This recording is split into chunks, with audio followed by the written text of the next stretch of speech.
welcome everybody to our show today live. We are on Gear Mantra on YouTube, Rare Blades Group on Facebook, and always EDC Canada International on Facebook. I don't know why I said that with a southern accent, but I did. We have a good group of people on today and a very special guest, so let's get everyone up on the screen. What's up, guys? Elton, Parminder, Abigail, how it goes? Good to see you guys. Good. Likewise. On a beautiful snowy spring day. Snowy? I was gonna say it's like 12 degrees here. I don't know what you're talking about. We got a foot and a half yesterday from in there at night. Wow. Yeah, I was showing Elton and Abigail, and like I woke up to this. Oh wow. A truck? Listen, that The snow. not Thank God the truck was there. Yeah. Straight up, like I bought my truck almost exactly a year ago, and I was in love with it. But when I bought it, it was $65 to fill up, and it's like $110 right now. And luckily, I haven't been driving the last few months because the heater broke. My heat doesn't work. I did a stupider thing. I have a truck, but I'm like, you know what? I could get a nice fuel efficient truck, or I could go buy an 8-liter V10. So I did the latter. I was gonna say, like, my brain's like, maybe one day I will have enough money to afford a used hybrid. Yeah. So, welcome to the show, Abigail. Thank you for joining us. And Elton, good to see you again. Parminder, always good to see you again. Yeah, same here. And yeah, let's get rocking and rolling. And as always, let's do our pocket check or gear dump. So Okay, so Abigail, let's start with you with the pocket dump. Okay. So pocket's a very relative term because I haven't had a lot of pockets recently. I try and tuck a knife into my leg brace. I'm actually out of town at a cabin with some friends, so I couldn't bring everything.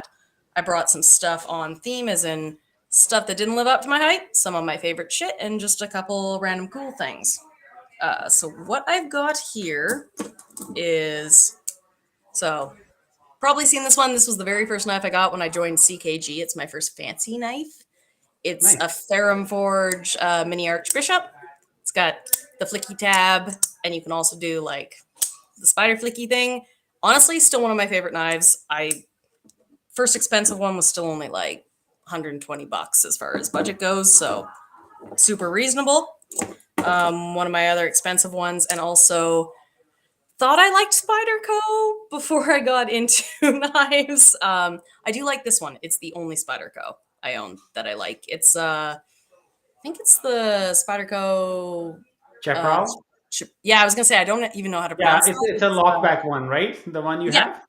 It's the V2. Beautiful. I actually love it. The steel has held an edge like better than any other knife I own, but I did realize after buying it that I'm not a big fan of lockback as a general like locking mechanism style. Hey, don't show everything now. This is only pocket check. Oh, I don't have anything in my pocket. I only have all this stuff on the table. So later. That's Let's okay. move on to Dan. It's okay, Abigail. All right. So, pocket jump today on the wrist. Citizen Nighthawk. As I just drop it. It's fantastic. Pocket EOS titanium wallet. Being a Saturday, I carry 3 blades. Everyone knows that. Fall Niven in the pocket today. Shit, I forgot that watches were gear. I do have a watch on. We all come back to you. We'll give you another shot. Come back to you, don't worry. 5th pocket carry today. Old school discontinued flash 1 in aluminum. And then in the pocket, also Voker bad guy. Yeah. Is that you're loving that knife a lot? Oh, dude, I've been using. Oh man, this is such a good blade. I am still on the books for a custom, but until then, I will be rocking this. Was that aluminum? Was that aluminum one? Was that like a texturized handle, or was it this guy?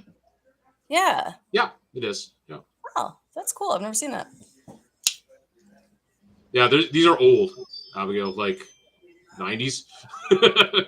So, I was gonna say, you're saying old as 90s. I thought I was 5 years younger than I was like yesterday. So there you go. All right, that's it for me, guys.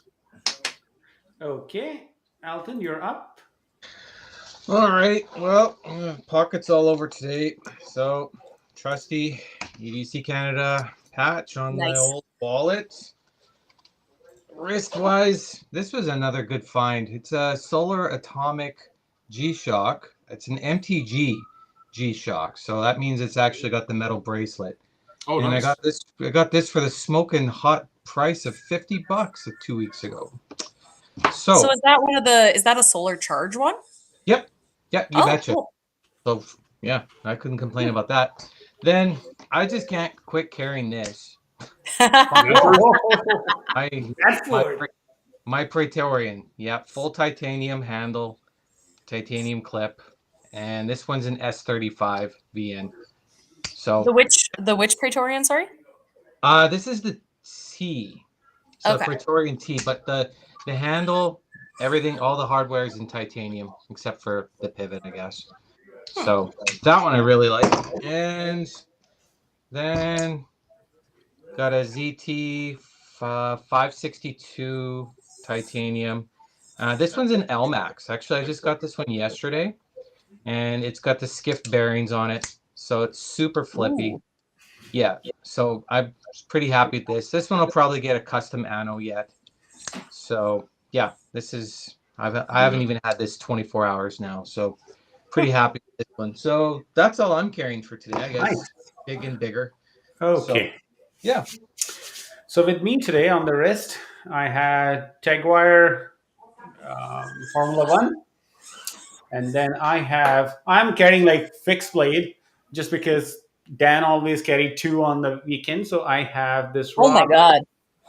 Yeah, Rob Volker. And how do you own every single It's I think like eventually with the period of time, like we all like move on and see different style of blades. No, he's Magneto. He just attracts steel. Yeah. So this is Terry Savadian Glamrock I have with me today, and just like Abigail, you said, like you can Spidey flick this, or you have a nice flip or two on this one, and that is it for me today. All right, go back to Abigail. She wants to do her pocket dial. Okay, let's see your watch. My lack of pockets.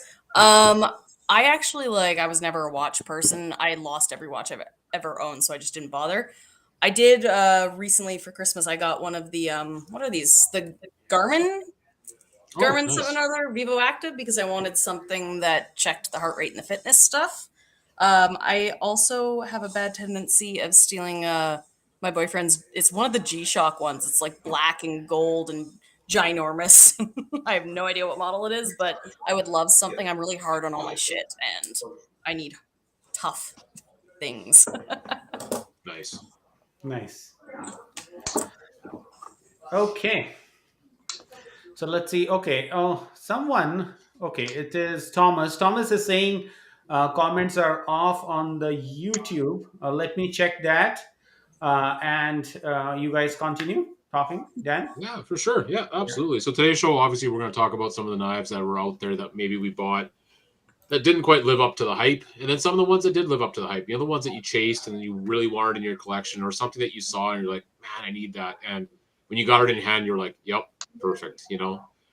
So I mean, we can all probably just start off with the weird ones or the ones that didn't live up to hype.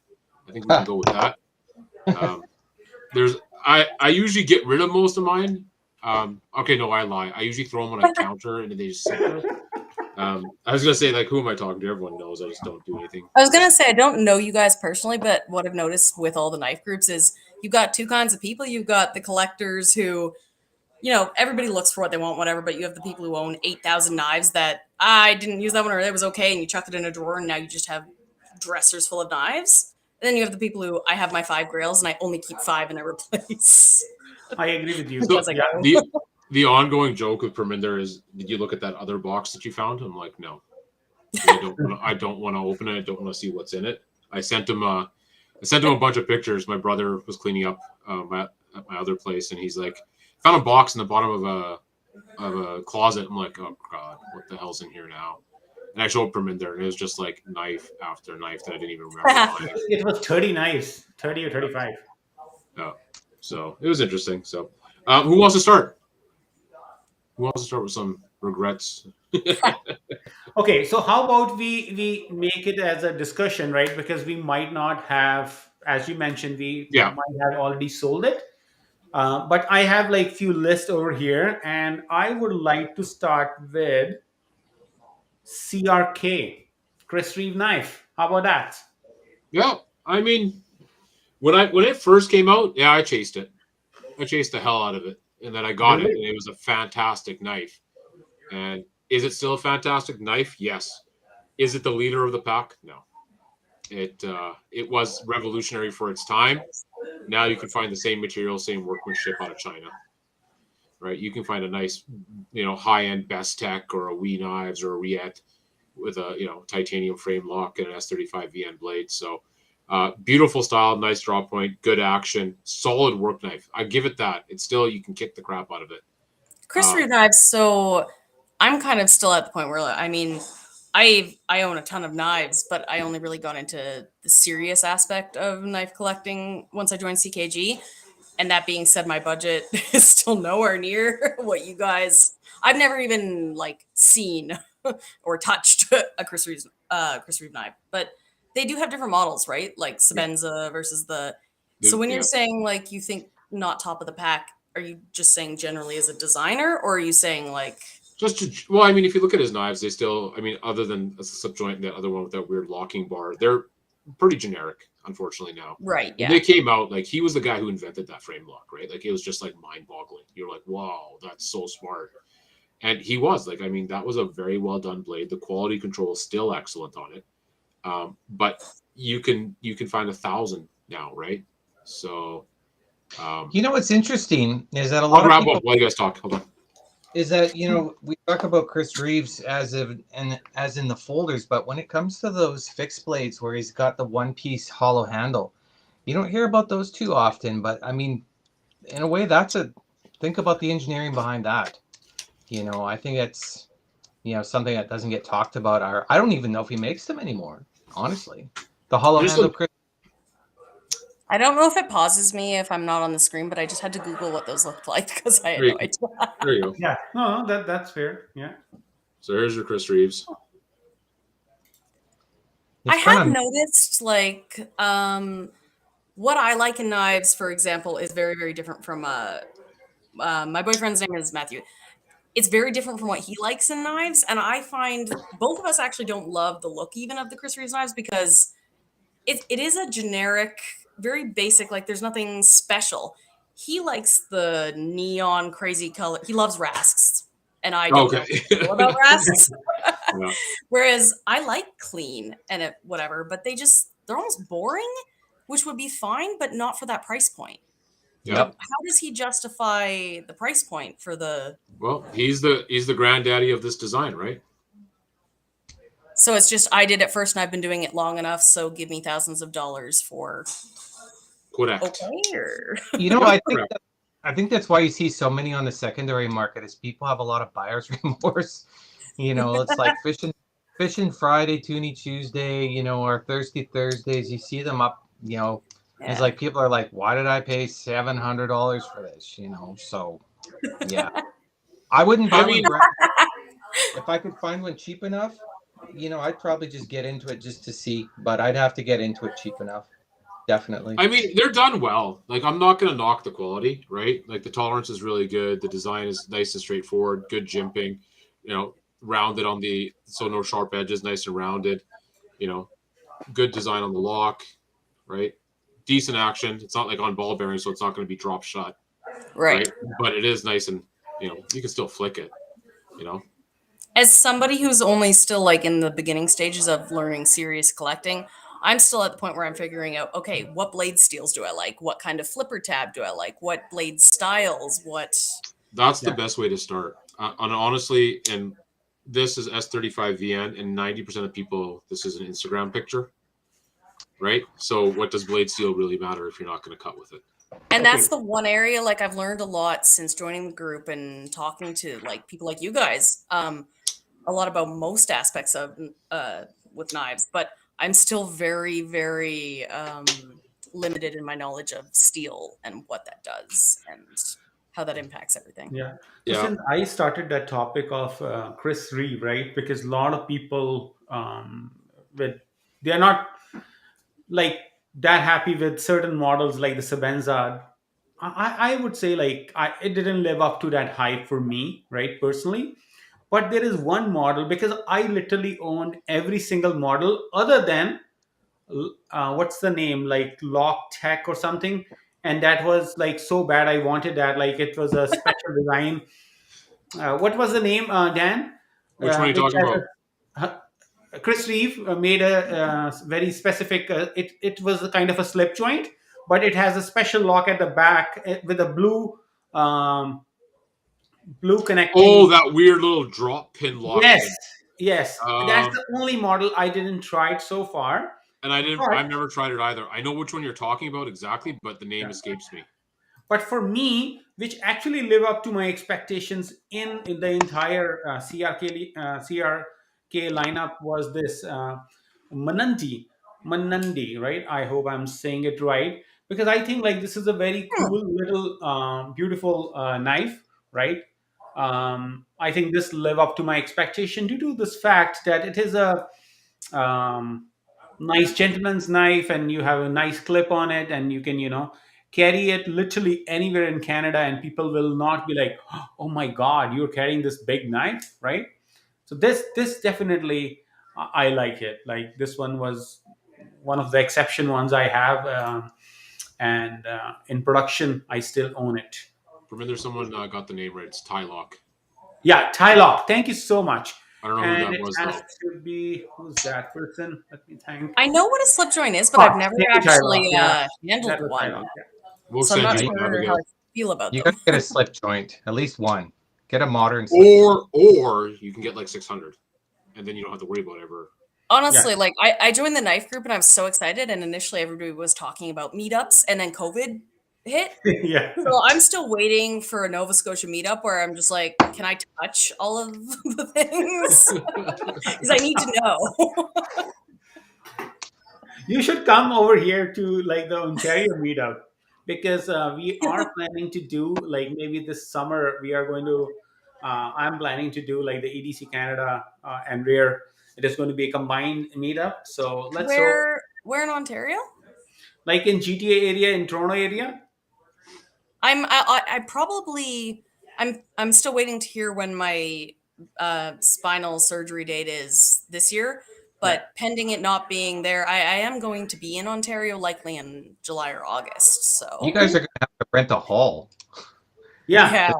A lot of people there, I'm sure. Yeah. It's that's the plan actually. Let's see how it goes. Right? Maybe rent someone's shop if they have like a big enough shop, something along those lines. Um, okay, moving along with the topic, I have one more on the list, and this particular model is given to me by our admin. Name by our admin, and that is Hillard. Hillard mentioned the name Benchmade Tango. So Oh, the Benchmade, Tengu. this Oyster collaboration, and they came up with the Flipper Tango. He was like, "Oh my god, that didn't live up to that expectation," because when he held it, he was like, "Oh my god, there is a day and night difference when it comes to, knife, which is from Jared himself, right?" And now this is totally, I don't know if any of our viewers is watching and they can say something about Tengu if they own Benchmade Tengu. Oh, that little flipper thingy. I thought Yeah, they were saying tango, not tengu. Tengu. It's a cool little knife, but it's I'm pretty pricey. Googling it right now. Yeah. Abigail, someone from our Facebook, it is actually Brendan. Brendan asked, "How are you doing?" I'm okay.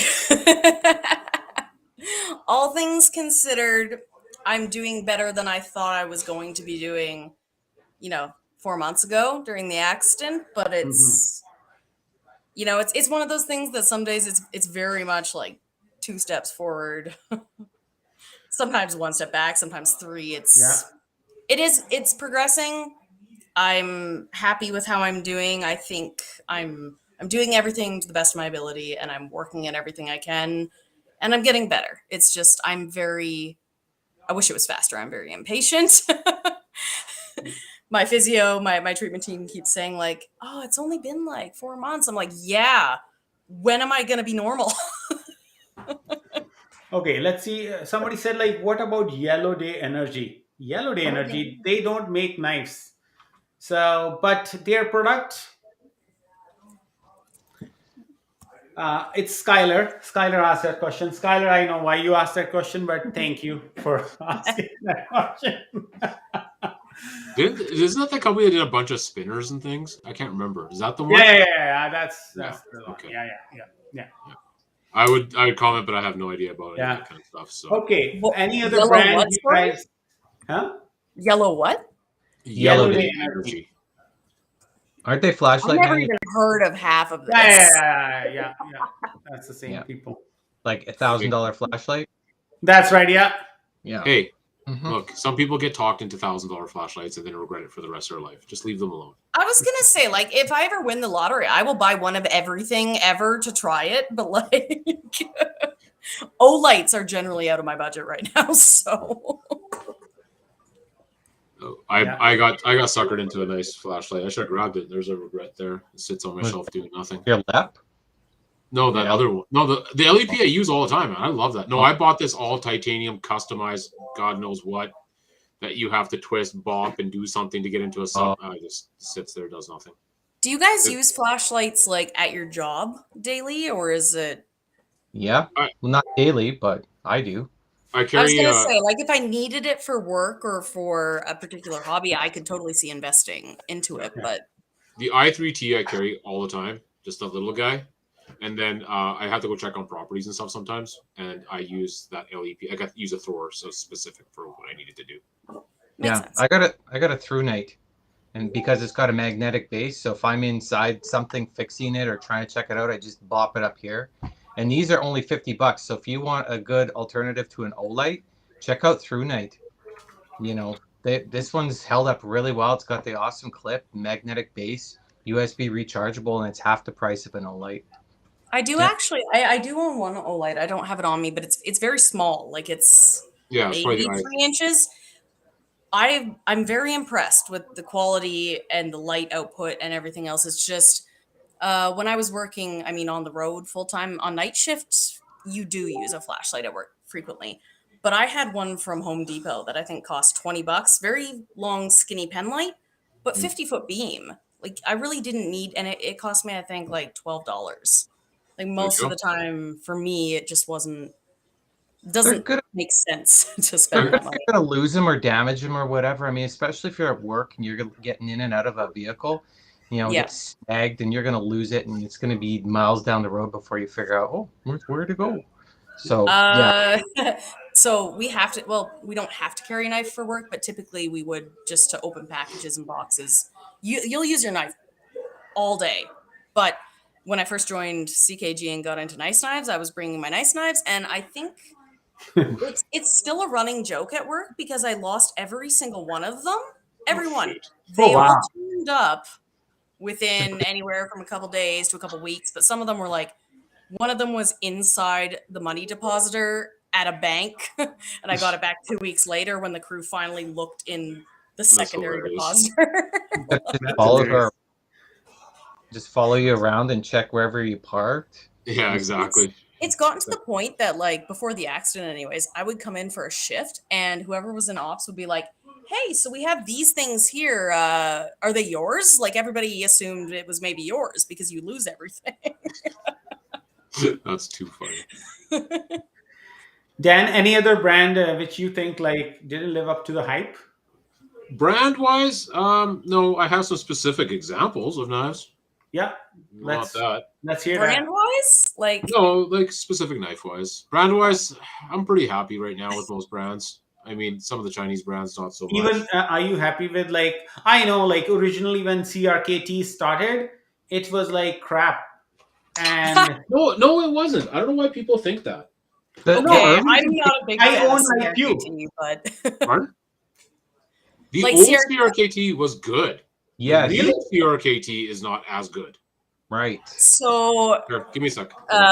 Matthew, like my boyfriend. He's a CRKT fanboy. It's his favorite fucking brand. Really? And most of what he owns, I mean, we're both more budget, and we don't have the kind of money to get the stuff we really want, but like he loves them. And I've found very few CRK. Like we own a bunch.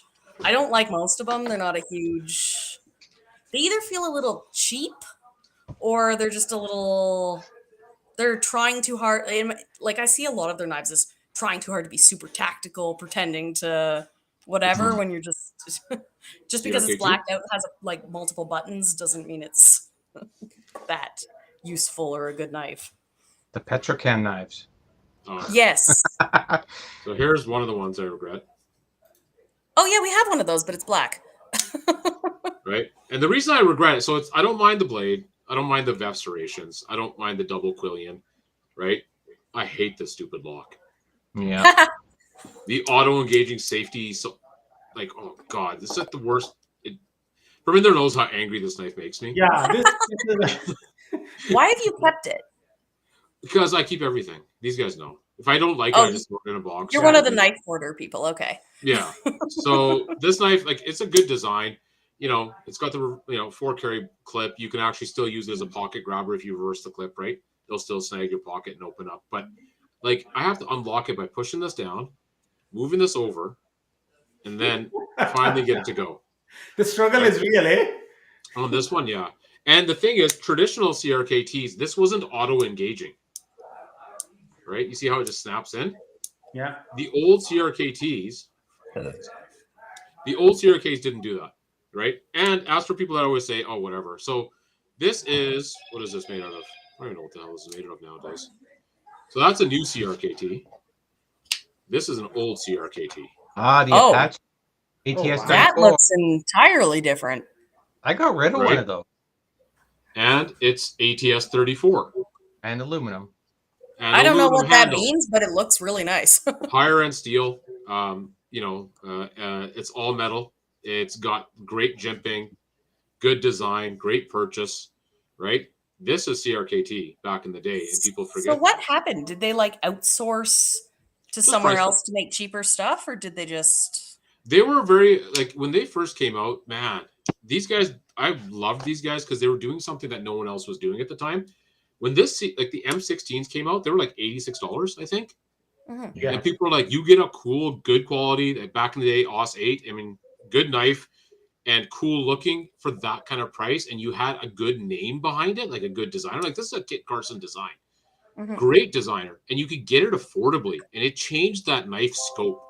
And these guys still do the same thing. When you talk about companies that give knife makers a chance and opportunity, CRKT is one of the guys that are at the Yeah, forefront. that I give them that Yeah. credit. Yeah. 100%. Right? So, someone will buy the 10. You hate it, eh? Yeah, call me, trade me, do something. I hate this knife. But yeah, I mean, they had a great amount of knives. But sometimes what happened is when they went up to a higher price level, they noticed they weren't getting the sales they would for like the $86 knife, right? And so this is ATS 34, completely different ballpark when it comes to steel, edge retention, and everything, and very different design. But this is some of the stuff that you used to be able to get. Abigail, if you like cool knives, old school CRKT is where it's at. Even some of the new school stuff looks amazing and is definitely like cool and fun. And that'll segue. Can I segue into another knife? Do it. How about this one from in there? Okay. Oh. Okay, I want. I want one. This They're never not lived up to the hype. I'm telling you. The hype on this blade was intense. Everyone's like, I need this Volts design, this, I need this knife. And I'm like, so do I. And I'm going to get it before anyone else. And I did. It's the ritual, right? And, pardon? It's the ritual, right? It's the ritual, correct, yeah. Quick Great- question. Yes. One of my friends who likes knives just texted me. Where are we hosting this? So we are hosting on our YouTube channel, Gear Mantra. Okay. We are doing this on, if they're on Facebook groups, then Facebook groups. But otherwise, it is on YouTube, Gear Mantra. Thanks. Sorry. No worries, yeah. So this is the Volts design. I got this because it just looks so crazy in the picture. And I'm like, look at this. The nice white offset by the mirror polished blue aluminum, huge scimitar blade, and I got it, and I was like, "What am I gonna do with this knife?" Like, How look at how much do those run normally? One they're not twenty. very expensive. Yeah, they're cheap Yeah. now. I bought it for more than that, but Oh, they're geez. for I bought it like the day it came out. But is it a cool blade? Yeah, it's a cool blade. This is the biggest conversation starter you're gonna have. You can't de-assist it. You can't carry it nicely and be like, I'm gonna cut an apple, right? Like Yeah, you can. it was just Yeah, you insane. It takes up most of your pocket, and yeah, that was one of those impulsive buys. And I was like, yeah, it didn't quite live up to the hype. I still carry it. I mean, I don't carry it. I still have it because people always they gravitate to this. Oh, let me see that one. I'm like, yeah, okay, here you go. Abigail, if you think this knife is cool, it's worth it just for the cool. I'm very okay. So as far as like, that would not be a knife I should like normally at all. Like, I'm not really big into the flashy colors and super shiny. I like more utility, Yeah. very clean style knives. But I saw that one, and I don't know if it was just some like little flashback to liking like the Prince of Persia games. That's for the probably what Xbox. it is. Yeah. Yeah, it is. It is. I love that shape. Yeah. Persian blade. That's why I got it. This was the most Persian blade I've ever seen. Yeah. And I'm like, yep, need it, got it, never carry No, it. I the wish blade was like in came Aladdin's different movie too. scales, but Pardon? I wish it came in different scales because I feel like that is not the kind of knife that people are making custom scales for. But No, I mean, I wish you could see it better, but the scale's actually pretty well done. It's got like a little pattern to it. It's really hard to see, unfortunately. yeah, I think I'm. That is actually like I have a folder in my phone, in my pictures folders that's just like screenshots of knives I want to buy, and that one is in there. No, let's do right now. Okay, never mind. Yeah. Yeah, so that's one of them for sure. Yeah, there you go. Yeah, I'll tell you, I opened a lot of letters with it when I first got it. It's fun to snap. It's got a crazy look. So that's another one. I'll go to. Let me see what else I got. Okay, I have one custom to show, which Yeah, you wanna didn't go live first? up to the hype. Okay. Okay. You have one custom? That didn't live up to the One hype. custom, which I cannot even sell. Okay, which because I feel like bad if I sell. This is not it going to make other person happy, right? So I'll show you and I'll tell you what exactly this is. So this is a sheepdog custom. Okay. That would make me happy. Sheepdog was just everyone wanted one.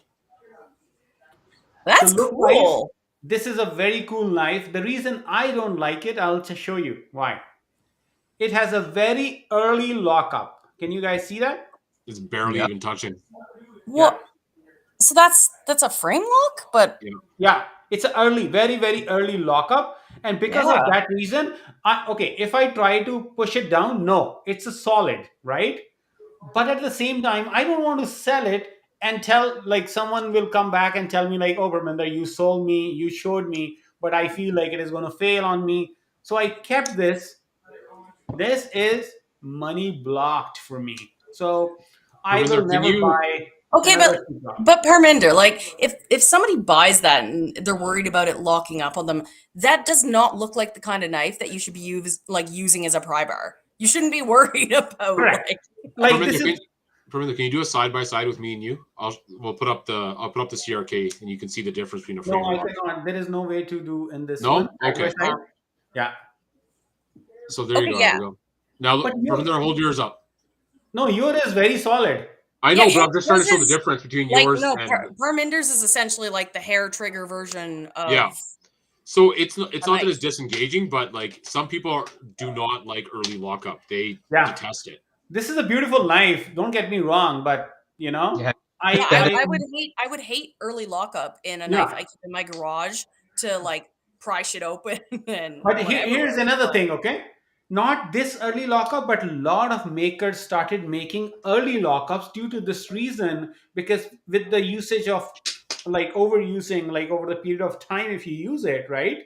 Early lockups are much better, but this is way too early. Like this scares me, right? Just send it over here. It's fine. No, that's another problem. I don't want to send it to anyone. I was gonna say how much. So like that how much would that go for? Not the custom version, like a standard. There is no standard. There is like There's I no think like. There's no comparable. production version. of this particular model. Yeah, How much did you pay for that? 550. We've all done it, Abigail. I was We've gonna say, all I know done it. that's nothing to him though. Like, Oh, it is. When you get a knife and it hurts afterwards, Yeah. and you spent And like it a is- G note on it, and you're like That's- happy. And that's Abigail, good. it is Yeah. USD too, right?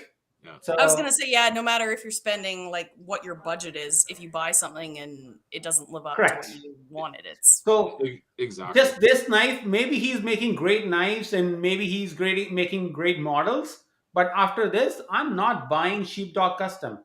Period. but you like that enough that you will not get rid of it.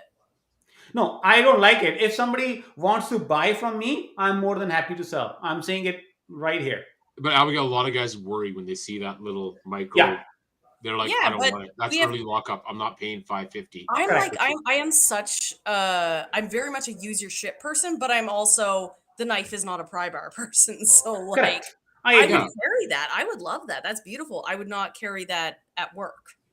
But I will use Alton's Medford as a pry bar because those are meant as a pry bars. They can like open that door up from the hinges, right? Yeah. Yeah. Okay, Dan, anything else you have? Yeah, I got 3. You want me to go real quick? Yes, please. Absolutely. Give you You remember this? Okay, who's offering me $100? Okay, I'm gonna block that person now. Who's that? Yeah, Thomas. Thomas. Oh my Thomas. God, Thomas. Ravinder, do you remember this? Voker Keyhon? No. Oh, yes, that is a Keyhon collaboration with. Is that blue and black, or is it just blue No. but different textures? It's just black with different texture. Is that Burnley? Oh, okay. It's got a little sheen in my webcam. Yeah, That's a Burnley. Burley design. Yeah. Yeah, Burnley design. Yeah. This is a fantastic concept, except for in Canada. So Voker does a lot of collaborations and they do a lot of autos, and they always release traditionally a manual version of that knife. Except for this knife, if I push the button and I need to get this blade out, Oh my God, what is this? It reminds me of the equivalent of when you There buy you a go. really cheap you buy a There cheap you go. multi-tool and you're trying to like open up the little like the 8,000 screwdrivers and but I look have a how question. Is Yeah. this not a button lock? this is a button lock, but this is an auto everywhere else, and in Canada it's a manual. Oh. Traditionally, Oh. Voker will put like a little nail nick or something, but on this knife, they didn't. And I love the shape of the blade.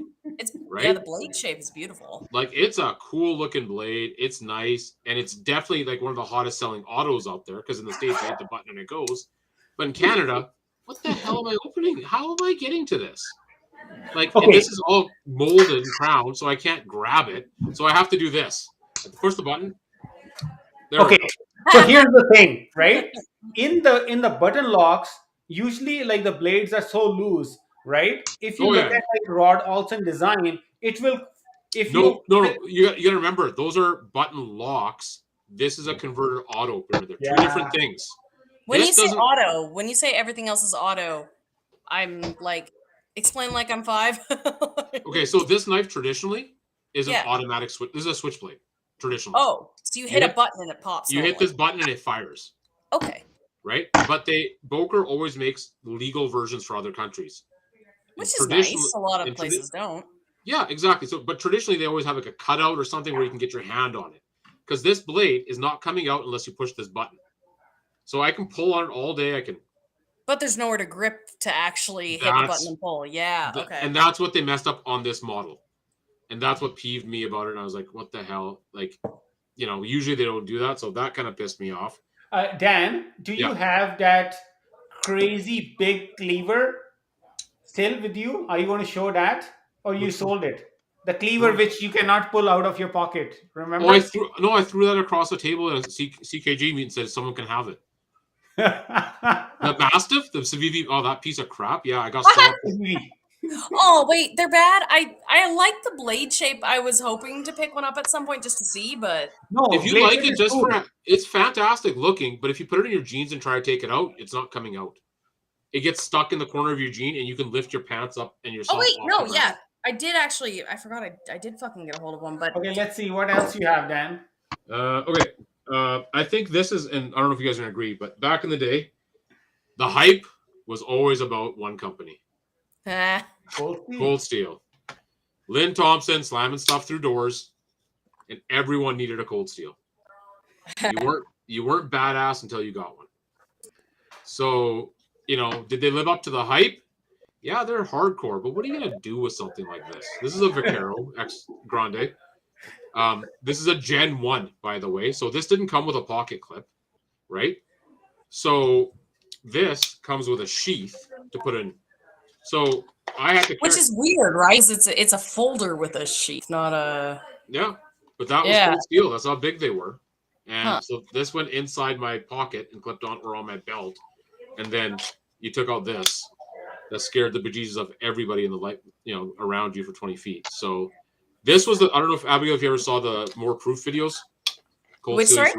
They're called More Proof, or so Lynn Thompson back in the day used to take videos of like people slamming these through cars and putting 800 pounds on the lock and cutting pigs in half. And seriously, so like the general thing for me is since I joined the group, I have done a lot of research and reading, but I live under a rock when it comes to have you seen the video or have you seen this commercial? These are old. They're old school, and they're kind of like made fun of now. So it's kind of like almost a meme. So that's one that didn't live up to the, some of their blades didn't live up to the hype, right? And then along the same lines, obviously Spyderco, they did some stuff that didn't, had no use whatsoever, as far as I'm concerned, right? And I legitimately just find that like ugly. I'm not saying it's a bad knife, but it's not. This only has one purpose, and it's not a good purpose. I was gonna say, what is it supposed to be for? This is for knife fighting for people that don't know how to knife fight. I was gonna say, because if you know how to knife fight, you're not supposed to hold blade like that. So, well, we can get onto that later. But basically, if you don't know anything about anything, this will inflict maximum damage when you swing it. Yes. Yeah. That's it. And so that was one of the ones. And then Parminder, I'm going to talk about Beyond Hype. Okay. What is that? Good old GEC. So this is American-made 1050 carbon steel, beautiful knife. This is a number 14 boy's knife with a pen knife and a regular, spear point. These go for about $80. What? If you can find it. Yeah. On the secondary, these go for anywhere from $200 to $500. So people camp out, wait for these to drop, buy them, and then flip them on the secondary. This is a great $80 knife. This is a crappy $300 to $400 knife. Yeah. Right? That's what. Type in GEC on eBay and just look at the prices, and you'll be like, WTF. So the hype on the resale secondary market of this is not there, as far as I'm concerned. So this, someone just typed, "Oh my god, the hype on the GEC is unreal now." It is. It doesn't even make sense. Like, it boggles my mind what the hype is about this knife. Is hype from like the brand building it up, or is hype? No. I feel like with the knife and the gear groups, hype half the time comes from the fact that people are like, "Oh, like, is that good? I don't know, but there's only 3 of them and I need one." Yeah. It's just they do release limited quantities, and the hype has been created by people, right? Yeah. Like, GEC doesn't go out there and be like, "We're the best." They're just like, "Here's 50 of these, instantly sold." Yeah. Just gone. Like, you can't even breathe and they're gone, right? And so the secondary market. So many people don't seem to understand that rarity does not equal like quality or. Yeah. Yeah, I mean, is it a good knife? Like, if you could get one of these, Abigail, and you want to get into a slip joint, a number 14 boys knife out of GEC, fantastic. If you can get it at $80, yeah, right? And if it's used, it should be $60. Not it's used and now it's $460. That makes no sense to me. I was gonna say, like, as far as the knives, like the theme of this knives not living up to the hype, half of it's not even so much that they don't live up to the hype; it's that do they live up to the hype for the price point? Mm-hmm. Yeah, and that's like me for ZT. I have one ZT, Uno, and they did not live up to the hype. Everyone's like, baddest blade ever, and blah. I'm like, these are just Kershaw redesigns. Right? Like, okay, so I have one. I don't even know which one I have. Elton, it's the one with like where the pivot is like actually like a hole. You know what I'm talking about? It's an RJ Martin design. I feel like no. That I doesn't have a ring zero a tolerance in the house, but I don't remember what it is. I'll grab it. You guys continue talking about some crappy knives.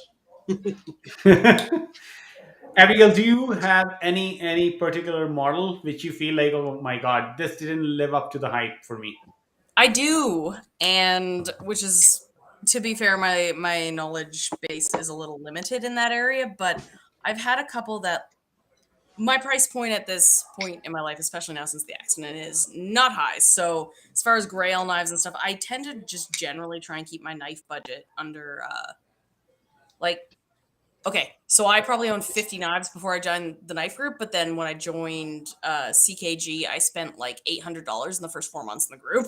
Wow. I was like, oh no, I need to stop. So I try and keep any knife I'm looking at right now at this point where I'm interested in to be like less than 250. Mhm. So I haven't That's a traveled. very good price point, to be That's, honest. you can get a Yeah. lot of stuff for Yeah, people. that's Yeah.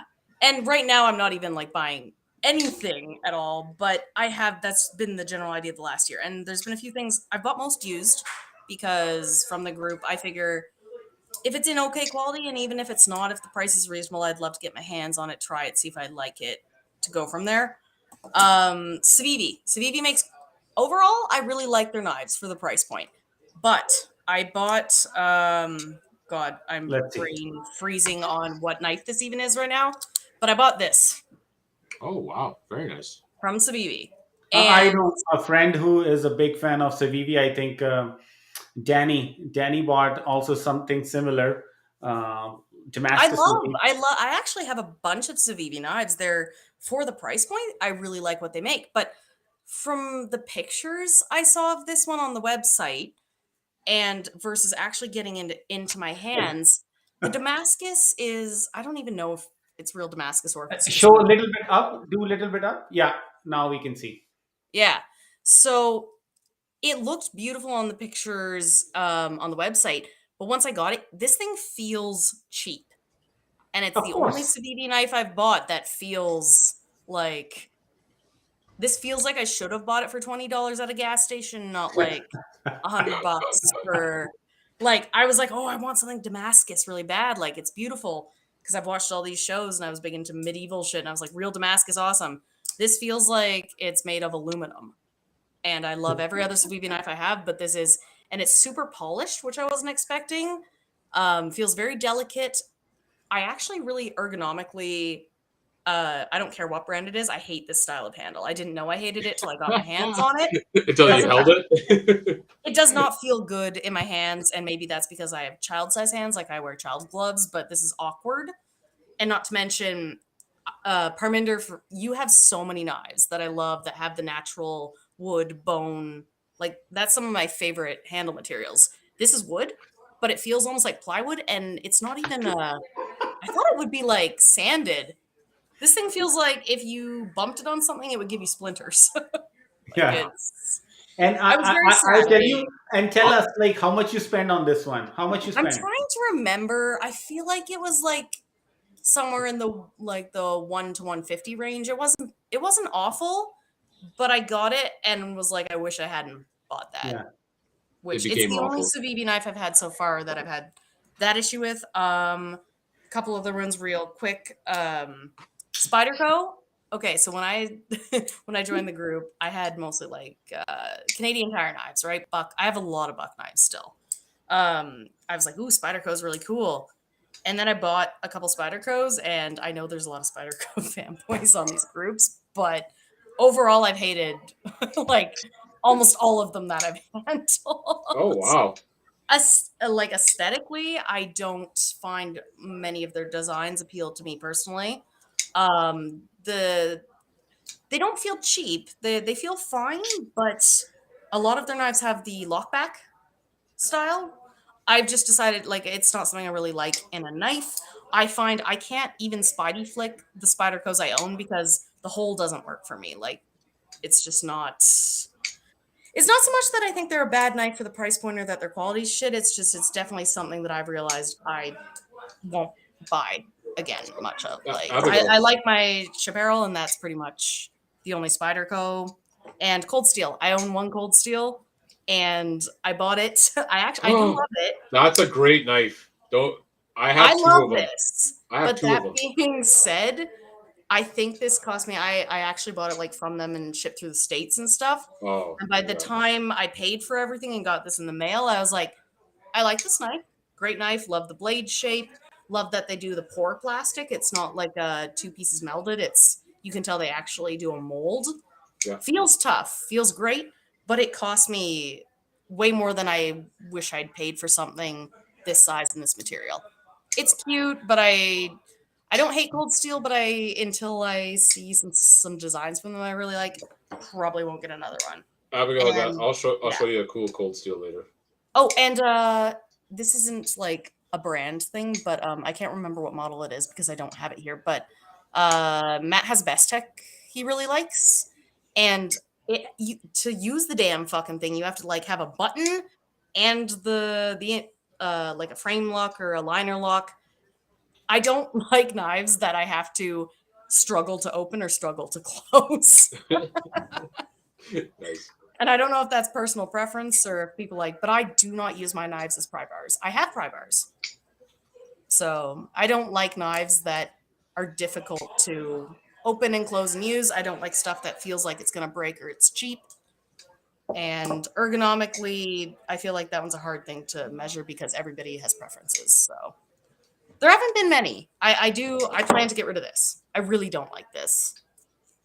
But most of my knives, even the ones I was like, I wish I hadn't bought that. I don't hate them enough to get rid of them. I will hoard them. I like hoarding knives. I just won't buy more of certain ones. No, that's fair. I think. Any other knife you have, or I can't even remember which model this is. What is that? I think That's I saw scary, this man. knife. Oh, right. Yeah, these guys. Right. They make some decent stuff, actually. They do. Nothing against the brand, just Yeah. this one. It feels like it's balanced so poorly. Like I have a few karambits and I have a few throwing knives and stuff, and the weighting on this is just bad. Yeah. Like it. I don't know if it's mine or if it's a design flaw in this model, but it's not a big fan of it. Most of my other stuff that I've bought though that I have at least that I have here, I like. I haven't had too many bad knife experiences, so Okay. that's something at least. What about you, Elton? Oh, wow. Well, regret-wise, like we were talking earlier, I think a lot of the stuff that we do purchase and regret, we probably just sell off. Or I guess some of you throw it in the box. My regret brand would be CKRT. I mean, when you've seen, the back in the heyday, it's really hard to, to just kind of regress, I guess. So I don't know. I regret the CEOs, sharpened letter opener, essentially. It's a real bugger to kind of flick. Let's see. Okay, hold on. Let me put your focus on Yep. you.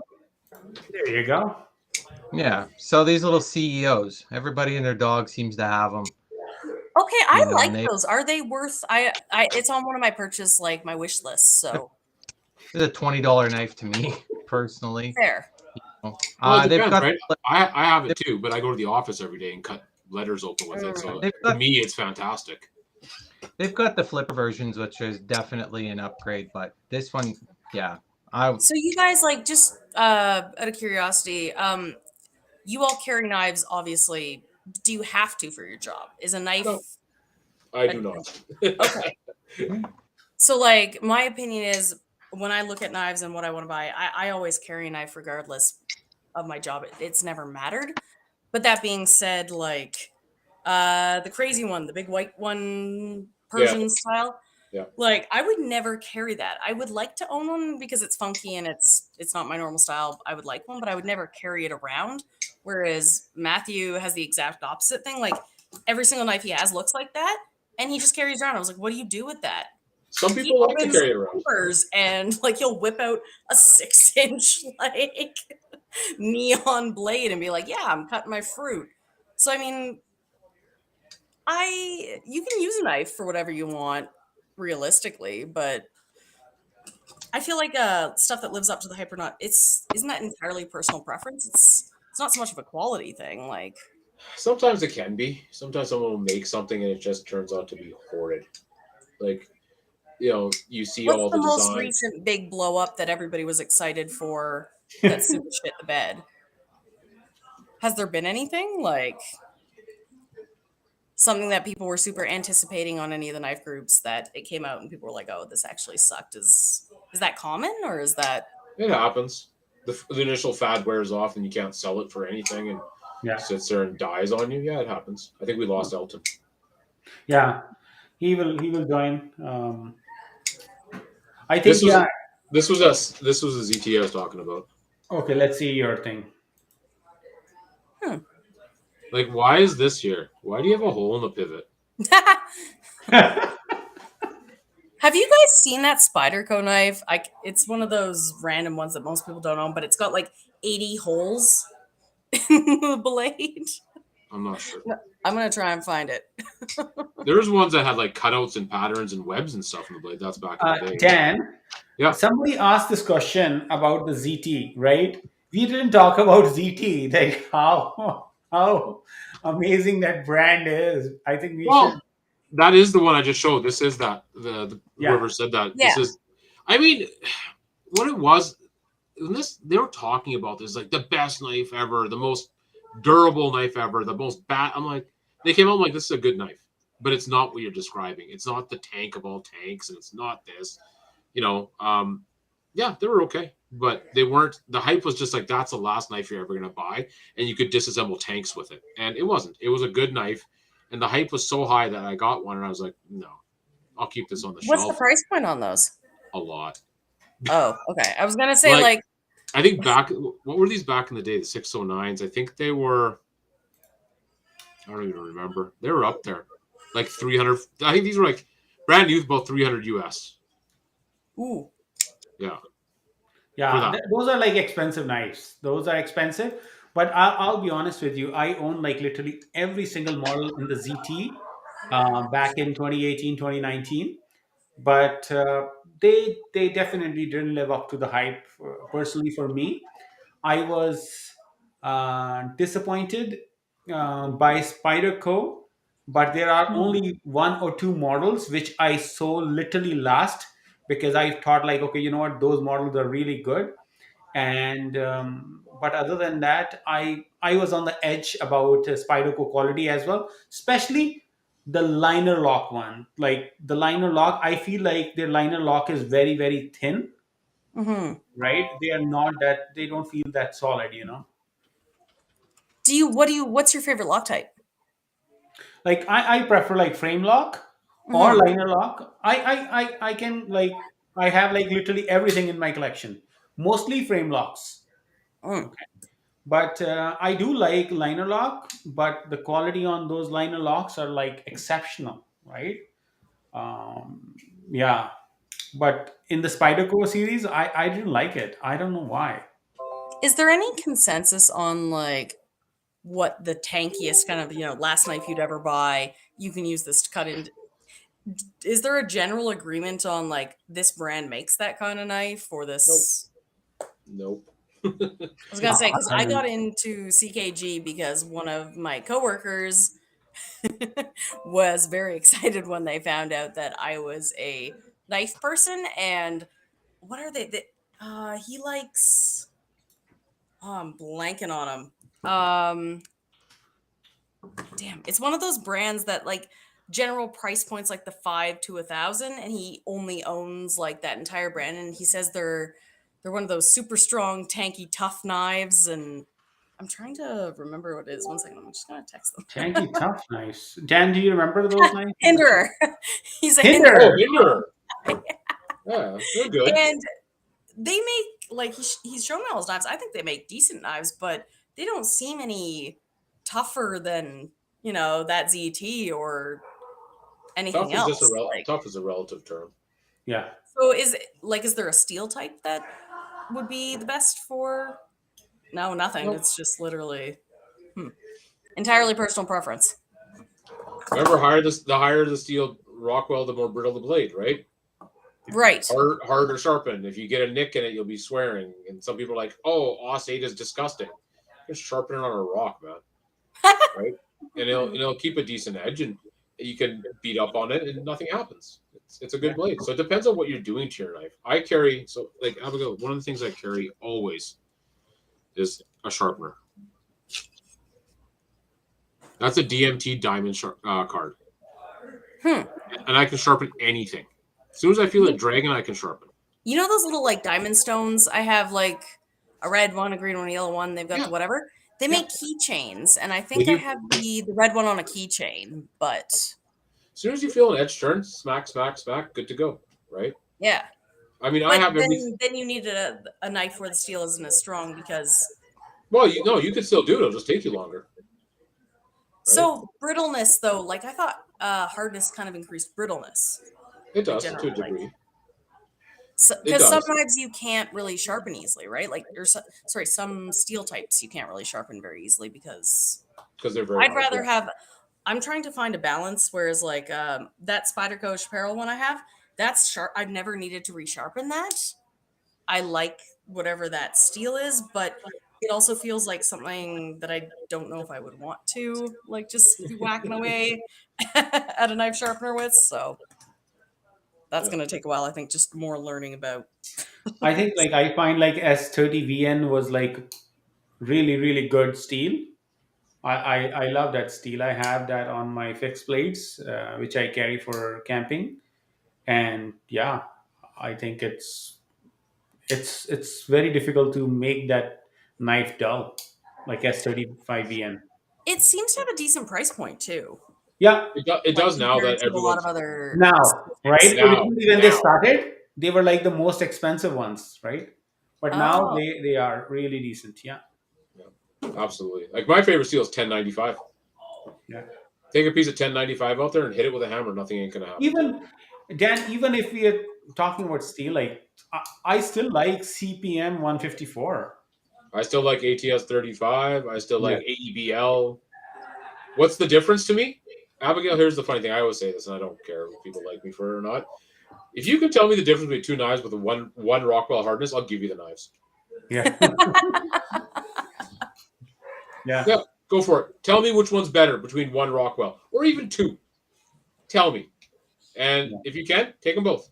If you can make a convincing argument. You're not going to. You're not. And then it also depends. It's so complicated, right? 440 sucks, right? I know if you can take a 420, which is considered garbage steel, right? A 420 high carbon and give it to Boss to heat treat. Well, damn, it's on 58 Rockwell, which is just off of what? The same as everything else, right? I still haven't like personally held or dealt with like all the steel types, obviously, but I don't have any kind of preference whatsoever because I feel like it depends on the knife and what I want to use the knife for. Yeah, like the steel. Exactly. You're already much above most people when it comes to that. I'm not a fanboy of anything. I have stuff I really like. I have grails I would love to get. I actually got very, very, very, very close to getting one of my grails recently, and if it hadn't been the post-accident period of I have no money, I would have had one. What's the grail? I want one of the. It's my only grail knife. I don't have any of them actually, and it's one of the Alliance like mini slim pickens. Oh, okay. They come up every so often. They seem decent for the price point. They are sold out though on their website forever. And there's a very big difference between depending on which model you get. I would the price point goes get my huge. hands on most of them. There's a couple I'm not really a big fan of. Like I'm legit, I would not want the full dress. That's way too ostentatious for me, and I don't like the copperhead very much. But I had the opportunity to go for like 2 or 3 different ones in the last month and a half, and I can't. I do not have the money right now. Hopefully it'll come back around at some point. It will come back around a lot. It'll always come back around. Yeah. Originally, Slim, those ones, Perkins one had like a lot of demand, but now I see every week sales, you will find 1 or 2. I'm specifically looking for the heavy metal edition one. Yeah. And honestly, I like the original more. Like I like Damascus, but it's not something I want to carry frequently, both as looks and how Yeah. it's They come for structurally. sale. Don't worry. The more time Yeah. you will take, it will come cheaper and cheaper. Yeah. I'm hoping I can get a hold of one of them eventually. I actually don't have many grails at all because I have a lot of things that range in price point from like, the cheap $100 to I don't think I like anything over like $1,200. Legitimately, I don't think I've seen anything I like.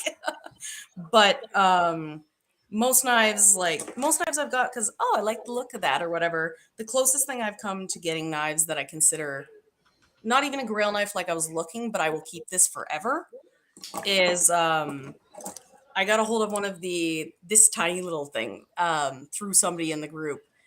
And Oh yeah, this that's a is bird, right? Yeah. Rogue yeah, blades. this is a Trouble Blades like mini. And when I say mini, I mean mini mini. It's a custom. It was not made for me. Somebody else picked it up as a custom and it came with the I mean, look, the monkey's fist is like the same size as Yeah. the fucking knife. It's anode very rainbowy.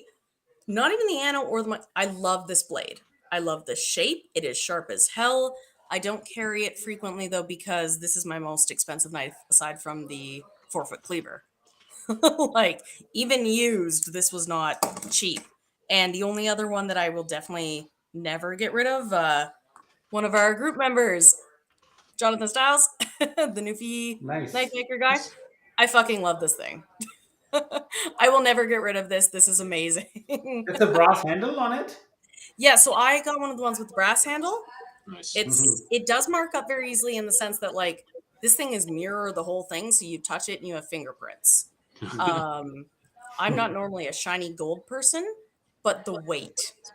This Yeah. thing, I love the shape, the symmetry. I think it's a beautiful knife. I love that it's tiny because I like tiny knives, and honestly, this is a very good size for my hand to do anything with. And it's heavy. I'm starting to realize like brass or anything weighted handle wise, I really prefer. Like, I will never get rid of this. I will never get rid of like my little custom one. The cleaver, the giant one that everybody's seen that I don't have here to show off. My whole plan is that I want that to be like more of a passion project thing. I want to not remove the patina, but get rid of some of the rust, sharpen it, even it out. I'd really like to put on a new handle and do it as a display piece. But What I'm is it kind of at the exactly? point right now, money wise, where if Can somebody you show offered the picture me, of it? Can you show the picture of that? yes, I do have pictures of it. One Because I've second never here. seen it, so this is gonna be. Oh, I was gonna say I have a few pictures of the cleaver in different angles. 1 second. So, as a general idea, like it's the big thing, right? Oh, it's a hawk splitter. It is it's either a hog or a deer splitter. It's not big enough to be a beef splitter. Yeah. I So it's did either a find hog or a deer. It looks like a the hog. maker is what is it? The maker is F Dick, so it's like a German made Yeah. Yeah. giant cleaver. Yeah, And Dan knows everything.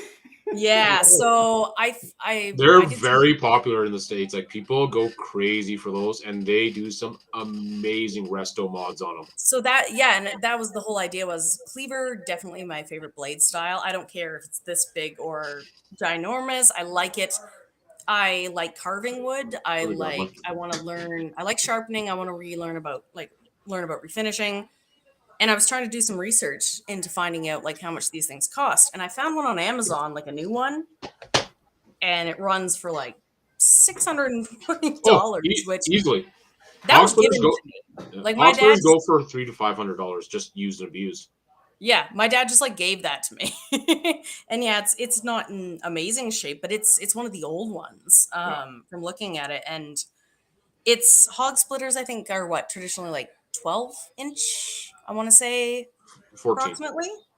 Yeah, this one's it's 15, which is just not quite a hog splitter, but not big enough to be the You beef gotta remember splitter. that's also German versus US, right?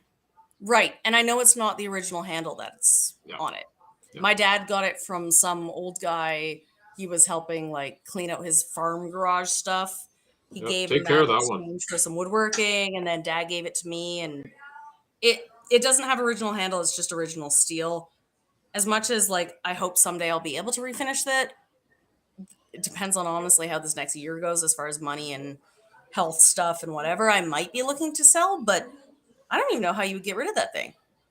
You call Like, me. how do you ship that? You call me and I'll help you refinish it. Don't sell it.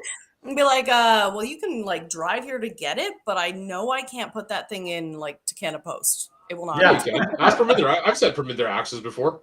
Yeah, you can actually send with Canada Post as long as it is wrapped properly. Yeah, you can send it. No, How no do matter you how wrap long it is, something? How do you wrap something that's 4 feet long?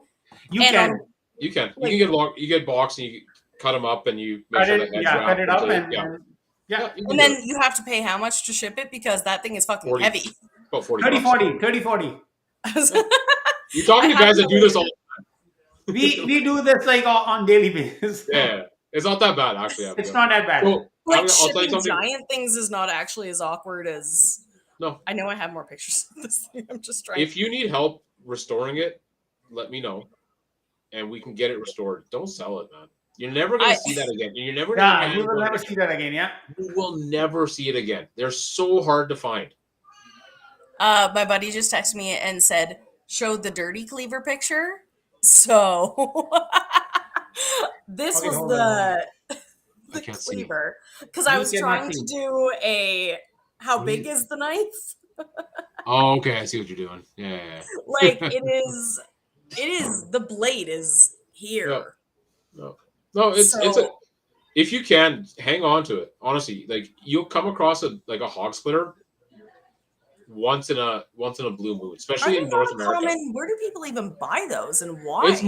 It's old school. It's old school butchers and stuff, right? That lived on farms and whatever the case may be, field quartering, and And I just got my hunting license this last year, so I was thinking I'd keep it because if it can work for hogs, I'm sure it can work for deer. But Oh, it'll go through anything pretty much. But it's rare. Like I'm telling you right now, it's rare. And you have a German one, which is even more rare.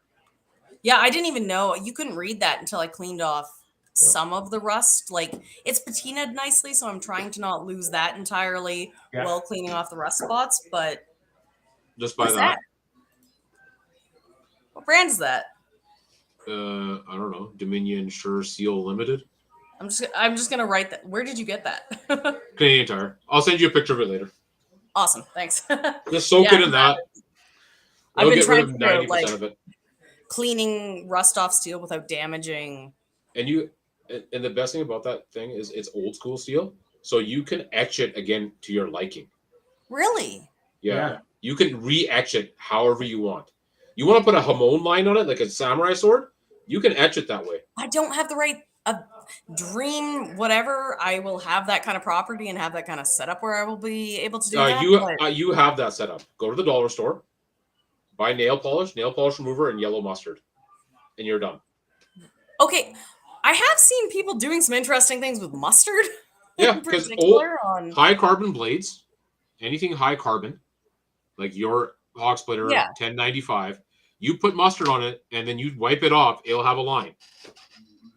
Is there a risk though of ruining No, nothing? because the acid is not strong enough to play too deeply with the metallurgy. If you use like ferric chloride, yeah, you can Oh. pit and damage the knife. Like it will Yeah. eat the steel. The other thing's just making a chemical reaction basically, and it's just tarnishing it. So what you do is you make the pattern you want with nail polish. What you don't want to be etched, cover it in mustard, let it sit, rinse it off, take the nail polish remover, get the nail polish off, and you have a beautiful pattern. And you can there's lots of different ways to do a patina and make it look Yeah. Absolutely. stylistically nice. I just Here, let me grab one for you. Hold on a second. I love that thing. I have a bunch of cleavers in varying sizes. I would love to keep. It's just right now I'm kind of on the I'm having some issues with workers' comp and a lot of financial stuff and whatever recently, and I'm almost at the point where I'm like, I should start looking at what are my favorites to keep because it would help to sell off a lot of the stuff I have. But Yeah. a lot I of the think, stuff I have isn't worth anything other than that. My personal advice is like if whenever you are trying to rearrange or try to figure out like, okay, what I'm going to do with my collection, right? You need to think about like the top 10 knives you want to keep, right? And rest you can sell, and you can reinvest that money into different knives or different brands, whatever you would like to buy, right? The issue is I could very easily pick my top 10. Like between the two of us, like when he moved in with me like a few months back, I don't even know how many. We have well over like 200 knives in the house. It's just they're not my top 10 also includes all of the ones that are actually worth money that people would buy. Yeah. So here's the thing, right? People like you and me, or and even Dan, like who has like hundreds, right? Whenever I'm saying like pick your top 10, I'm saying pick your top ones which you never want to let go, and pick your bottom 10 which you want to let go. But those ones aren't worth selling. Like nobody would buy. Oh, Do a package deal. You'll be surprised. Get 5 of them gone. Brenda, Yeah. I can you have a make my lot of screen those. big? I have a lot of those for my grandma and my dad. The buck knives, they would release those little collector cases Yeah. that would come with The little tin with a couple knives in it. yeah, with the little card. I have a bunch of those that are They're like nice. they've been unsealed, but they've never been touched. I have But those. they're not really too. worth like, you know. Brenda, can you make my screen big for yeah. a sec? All right. So this is a high carbon Voker. Can you see the Hamon line? Yeah. That's mustard. Really? Did you Yeah. do that, or did? Yeah. I did. I put nail polish here where I didn't want it, and then I put mustard over the blade, and then I wiped it clean, and that's what happens. I'm so scared of wrecking any And of. then you just Like I then would you just love to do that stuff, but I. just do it. Dan, And this is how many hours she has to put? Tell that. for high carbon, 15, Yeah. 20 minutes. Yeah. Okay. Now Oh. this is a GEC. This is a deep etch, so this is another mustard etch. This is a 30-minute etch. I actually love. You said GEC. Yeah. I've seen that knife, not that exact color and whatever, but I really like the style. Like, It's called a sod buster. It's a very traditional. yeah, But you can see that pattern. yeah. That's mustard. Now, if you use ferric chloride, it's gonna etch deep and like instantly, and your knife will go like black. Like this has been dipped in ferric chloride. You can see the color, how dark it is. Yeah, I actually love how that looks, but it's not something I would want to do on my own with no experience and It's simple. Trust me. risk fucking it up. You have some knives that you don't use, and you Oh, say yeah. they're not Yeah. worth trading. Guess But what? not every. I don't know what kind of steels they are though, and I know that steel Just type dip. does impact. Yeah, it will. But just dip it and find out. Ferric chloride will etch anything. I have a quick question for you and Parminder, just because I've read up a little, but I don't quite understand. So Damascus Steel, Mhm. like I've seen, what's that Forged in Fire show, and I've seen traditional Damascus stuff, but I've noticed that was I have a few Damascus knives, but there's a very big difference. So, for example, that Seville one I was talking about, Mhm. this is smooth. Like this is a very shiny, nothing, no pattern whatsoever. Whereas this has texture. Yeah. It's etched differently. It's etched. So one's a very deep etch, and one. So if you want that Seville to be feeling like that knife, right, and you want it to Yeah. be a deep etch, just drop it in ferric chloride again. I was gonna Good. say, look at this is lighter than this. Mhm. Like I don't There's- even know if I could do anything to this because it's so delicate feeling that wouldn't just entirely There- destroy it. There is quality difference between like Nichols Damascus, best Damascus you can find. Period. Just Yeah. the best. There's quality differences in Damascus, and you can feel them. And then there's patterns. Go ahead. Isn't there like a way to fake Damascus? No, it's not real. It's not actually real Damascus like the folded. Like, isn't there a way to etch the pattern without actually? Yeah, you can laser etch a fake Damascus. Yeah.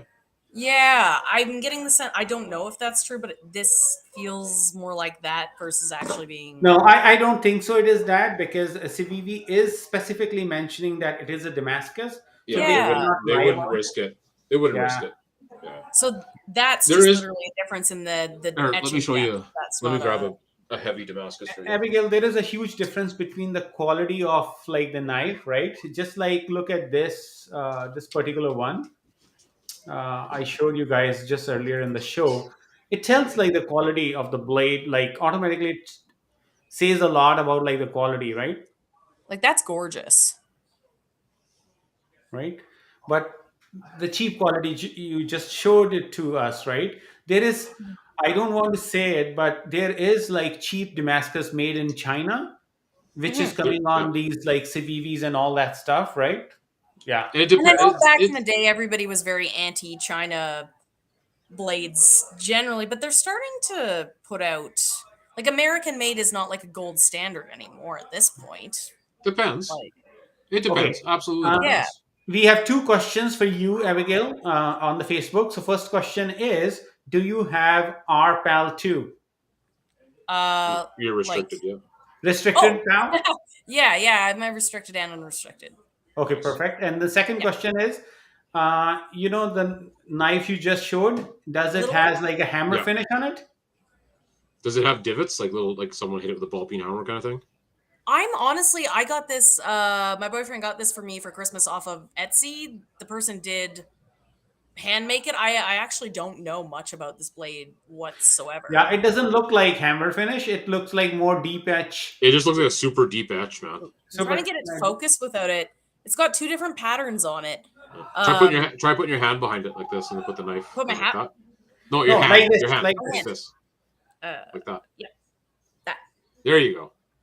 There you go. So Yeah. it's got two different patterns etched, and apparently, after he gave it to me, he told me like the seller had to redo it a few times because when he was trying to drill these holes, Yeah. whatever he'd been doing in the etching, and you can actually, I don't think my camera's good enough to see, but yeah, inside the holes, you can actually see there's etching and pattern inside, Yeah, it should be. Yeah. That's cool. and I have no idea how this was created. I don't know enough about blade making to know if it's a hammer finish or not, to be honest. A hammered finish is more like it's got the dimple feel to it. Like it's called a raw finish. Like someone's hammered it and left it. They haven't sanded it down and smoothed it out. They've left So it very raw. I can feel the texture of the actual design, but no other. Let me grab a hammer Otherwise, finish it's real smooth. quick. Like there's no divots or indents or anything. It's just I can feel like where these lines were etched or these little circles. So I'm guessing no. Yeah, this is, I don't think so. It is a hammer finish because hammer finish is very different. Mhm. It is very close knit whenever it is done, and it has a very different, it feels like, okay, if that hammer is being used. Dan is going to show us an example of hammer finish just now. So this is a hammer finish blade. You see how the top is like very rough, and actually you can you'll see my finger actually move up and down. Yes. This blade is not hammer finish. I do have one that is Damascus that is hammer finish at home. There you go. Yeah. Dan, you wanted to show another knife as well. Yeah, a couple here. Give me a quick sec. So when it comes to Damascus, Abigail, you were saying quality wise, yeah, there is definitely quality difference. So this is a Voker. Yeah. Is that a Right. custom? No, this is a production. Oh, Limited edition, Voker. right? High-end German steel. You can see the pattern. You can see the pattern in the handle. These are limited edition. This is called the Leo Damast. And what it is this is actually made from a tank. This is from a World War II tank is where they get the Damascus from. They took the barrel, smelt it down, span it out, and make a blade. that's like all the shit coming out of like the news from Ukraine, and they're like, yeah, the Russians are abandoning their tanks and we're taking them and we're breaking them down into stuff. Exactly. So Voker's been very well known. They were one of the very few, first people to start doing Damascus. And they've always had really good stuff. Like their German stuff is unreal. I'm also a Voker fanboy, so I have I've yet to find either I don't have enough experience with one brand in particular to be a fanboy of something. Yeah. I do really want to get my hands on another. I don't know if you or Parminder have many, but that Pharamforge knife, the very first one I got here, it is the best fidget knife I have. Oh, there's tons of fidget knives. Voker wasabis. Like I've never seen anything from Pharamforge, so okay. I would hope to get a hold of that at some point. And I do have one SOG that I love. I've seen SOGs I really like and SOGs I really don't. So this one, Yeah, Dan loves SOGs. I like old SOGs. Yeah, old SOG. Yeah, it's dusty and fingerprinty, but nice. That's the Field Marshal or something, I think. yes, Yeah, it's a good knife. Very well designed. It's a gunny very design. good knife, and it's funny because it does not have that sanded finish or whatever. This is still the raw wood, Yep. but there's no nicks. The weighting's good. Yep. It's a beautiful knife. I love Saga, especially And old school Saga. I love that SOG. I have another SOG I do not like at all. So I don't know if it's just they used to make better shit or maybe they still do, but it depends. They used to make unreal stuff. If you want to ever see some unreal stuff, they used to make. Why do so many knife companies seem to go with the flow, quality right? degrade? You know, like It's the China market, right? You got to compete, right? You got to So make it it's affordable. make it for cheaper. Most people You- can't tell the difference between, like, realistically, the average person who is not a knife person cannot tell the difference between a gas station knife, a $10 Canadian Tire knife, and your $1,000 Savenza. Like, Well, they most don't. people that are users are going to be guys that lose it, use it, abuse it. So why spend Yeah. $900, right? So they have to figure out which market do you want to cater to. Do you want to sell one $1,000 knife, or do you want to sell 10,000 $100 knives? Yeah. Yeah. Right? That's what it is. Like, for example, this is like, and this is just for Parminder. Parminder, when it comes to Damascus, there is no better than Nichols, Ooh. right? Yeah. So this is Mokutai. Chad Nichols Mokutai. You're not going to get better than this, quality-wise. He is the king, as far as I'm concerned. Yeah. Chad Nichols? Yeah, Chad Nichols. Yeah. He just produces Damascus. That's all he does. That's his. So he doesn't even make the whole knife or design No, knives. no. He just Just the Damascus. So whenever is- you see any knife with the Chad Nichols Damascus, that just the blade itself is like $300. Just So this is a production knife. This is a Voker. Oh, And this is a few What? thousand. This is a few $1,000 Voker, Jesus Christ. right? So that's I like that. it. I would not pay are that you not much going to for open it. the blade? No, I can open it. Yeah. Yeah, see, don't get me wrong. You can hear when you open it, even that little like schnick sound. Like, you know, that's a smooth action. Beautiful mirror blade. The shape looks nice, but like, man, I'm- rainbow colors, shiny for $3,000 is not my vibe. You should see how many William Henrys look like that. I gotta show this knife off when it comes to hype. So some guy, I don't know his name, hypes a certain maker all the time. So I was like, what the hell? Maybe I should go get one. And so I used some connections and I found one. And this is quite the fidgety little blade. Okay, I've seen that. I want one. I cannot afford one right now, but I want one. You can get one. You can get, okay. So here's the beauty of, hey, here's my paid Voker if you're watching. Send me- Are you sponsored or I wish. So this is a custom Graham. It is beautifully done. It's titanium. It's got a carbonized edge on it. It weighs. It's done perfectly, and it's sharper than I didn't think it'd be that sharp from in there. But this thing's like a scalpel. Yeah. Don't.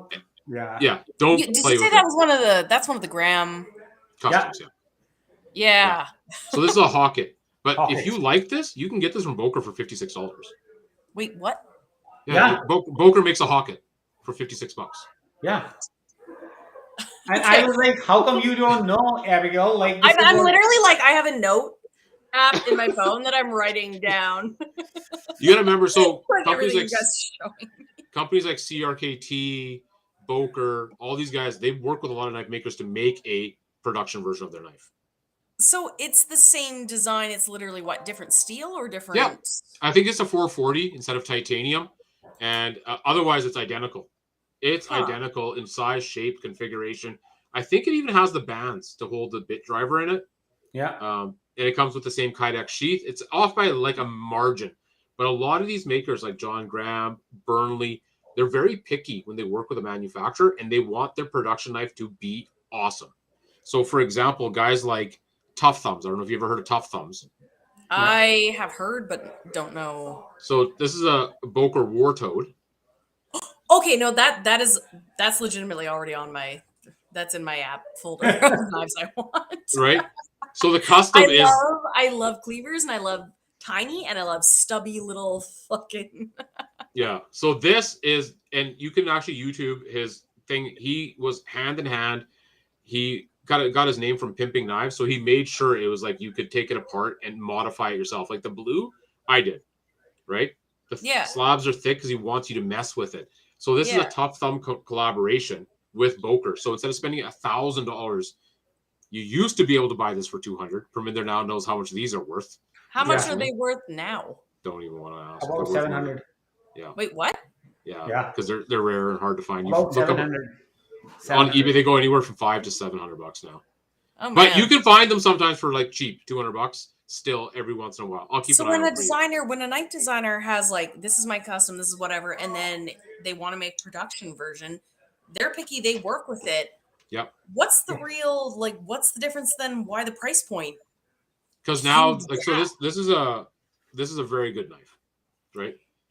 And to get this in a custom is about Is that inlay? Like the little, Yeah, the shield. Yeah. yeah. Yeah. That's so pretty. Right. So this is a Voker bad guy, right? And this is a Frank Seville design knife. I'm on a waiting list still, but I want one, so I got the Voker for $130. D2 steel. Because you wanted to see something similar, own something that was like Yeah. it. And I'll still get a Frank Seville. Don't get me wrong. I was about to I'm still ask, doing it. like, are you still going to get the Oh exclusive yeah, one? absolutely. Or- But now I want it more than ever because this is an awesome blade. So Right. a lot of companies like CRKT, Voker, and stuff like that, they give you the ability to get into a custom design to see, and then it gets that curiosity peaked and going and all that kind of stuff, right? Which is fantastic, and that's what it should be. So if you want to hawk it, Google it, you'll find them. They're like cheap because They are Voker really makes cheap. Yeah. Voker makes a version, right? I was gonna say you know, I'm part of the like the Graham. You're on there too. I know, Perminder. The we're both on the it. Graham knives. Yeah. Abigail, if you remember, I'm the one who invited you. Yeah, I was gonna say. So I'm looking through those, and before I was even in that group, or even right when I first joined CKG, like the Graham Wee, like Yes.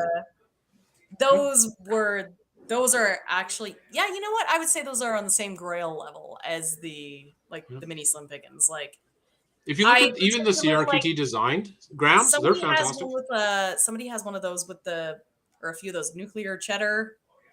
Yeah. Yeah. Perimeter has one. By the way, I own all nuclear cheddar. It's with me now, all the collection. All of it. Yeah. What do you do for work? Like, what is your job? What do you? He keeps me in check. It's a very hard job. Where does the money come from? So Because I'm like, maybe Abigail, I'll get one of those, like, I don't know, when I'm like 50 and retire, or maybe. Abigail, there's one thing you should take a look at, and I hope you don't mind me just giving like random advice without you asking for it. Super, super welcome. Look at new and up and coming knife makers. Okay. And buy their stuff. Any ones in particular, or just keep an eye on? Just keep an eye out. Start Googling, start looking, talk to people, and get into it. People are like, "Oh my God, you have that?" I'm like, "Yeah, I had it when he first started, and I bought that knife for $150, and it's worth Which like $3 weirdly grand." makes it somehow worth more in the end of things, anyways. I Because have knives that knife makers do not want me to post pictures of, and they want me to give back to them to destroy because they're embarrassed about their quality now. Yeah. They're like, "That was my second knife ever made. Give it back to me. I'll give you a new one." I'm like, "No." Yeah, that's like the same shit with you, like you see with in the art world with stuff. Yeah, it's like, absolutely. Yeah, this was when he was like 12 and drawing at his parents' house, and it's awful. And people are like, that is somehow worth $3 million. Give it. But I did purposely go and get a knife for you, Abigail, since you like cleavers. So this is a Northside Knives friction folder. Interesting. Okay, weird look closed. Really cool once it's open.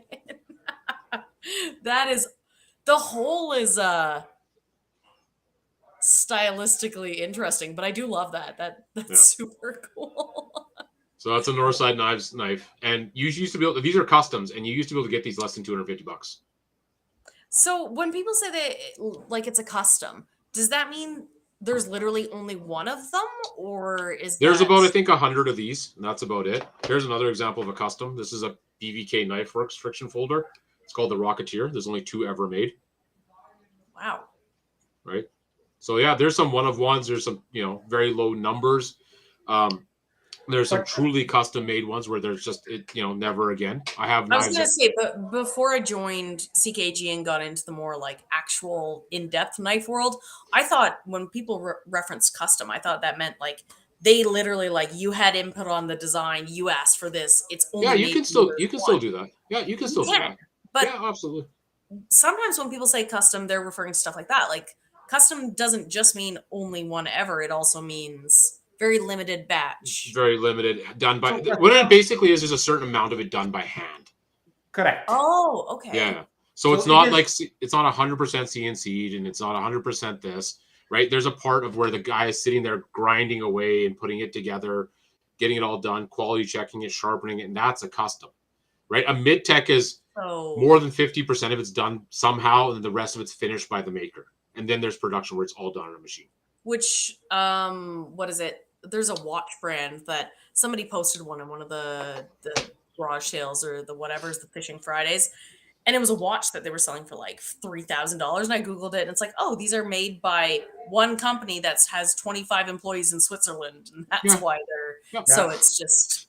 Like, for example, a Swiss watch must have Yeah. 60% of its parts made, manufactured, and assembled in Switzerland to be called Swiss made. Yeah. And even if it's done in Switzerland, whatever, it's still the handmade aspect's usually a big thing that still plays into it. Yeah. Yeah. So there's a lot of stuff, a lot of cool stuff, a lot of, I mean, I'm super excited with you on the show, Abigail, because me and Parminder and people talk to us and it's like, oh, I like this. And you're like, okay, cool. And you're like, what else is there? Right. And I'm like, this is so good. Right? So I've always had knives. I've always liked knives. I just didn't know. I did not know what was out there. I didn't realize that knives were also like with designers. It's also an art, like it's an art form. It really is. It's a skill. It's an art form. It's a collector piece. It's a tool. It's like There's a lot. There's so many different uses. There's so many different things out there. And I'm still just like, when I like something, I have the tendency to like, okay, cool. I'm going to read about this for 3 years and learn, like memorize every single fact about it ever because I think you're on Rare Blades, right? Rare Blades group I'm on on, Facebook.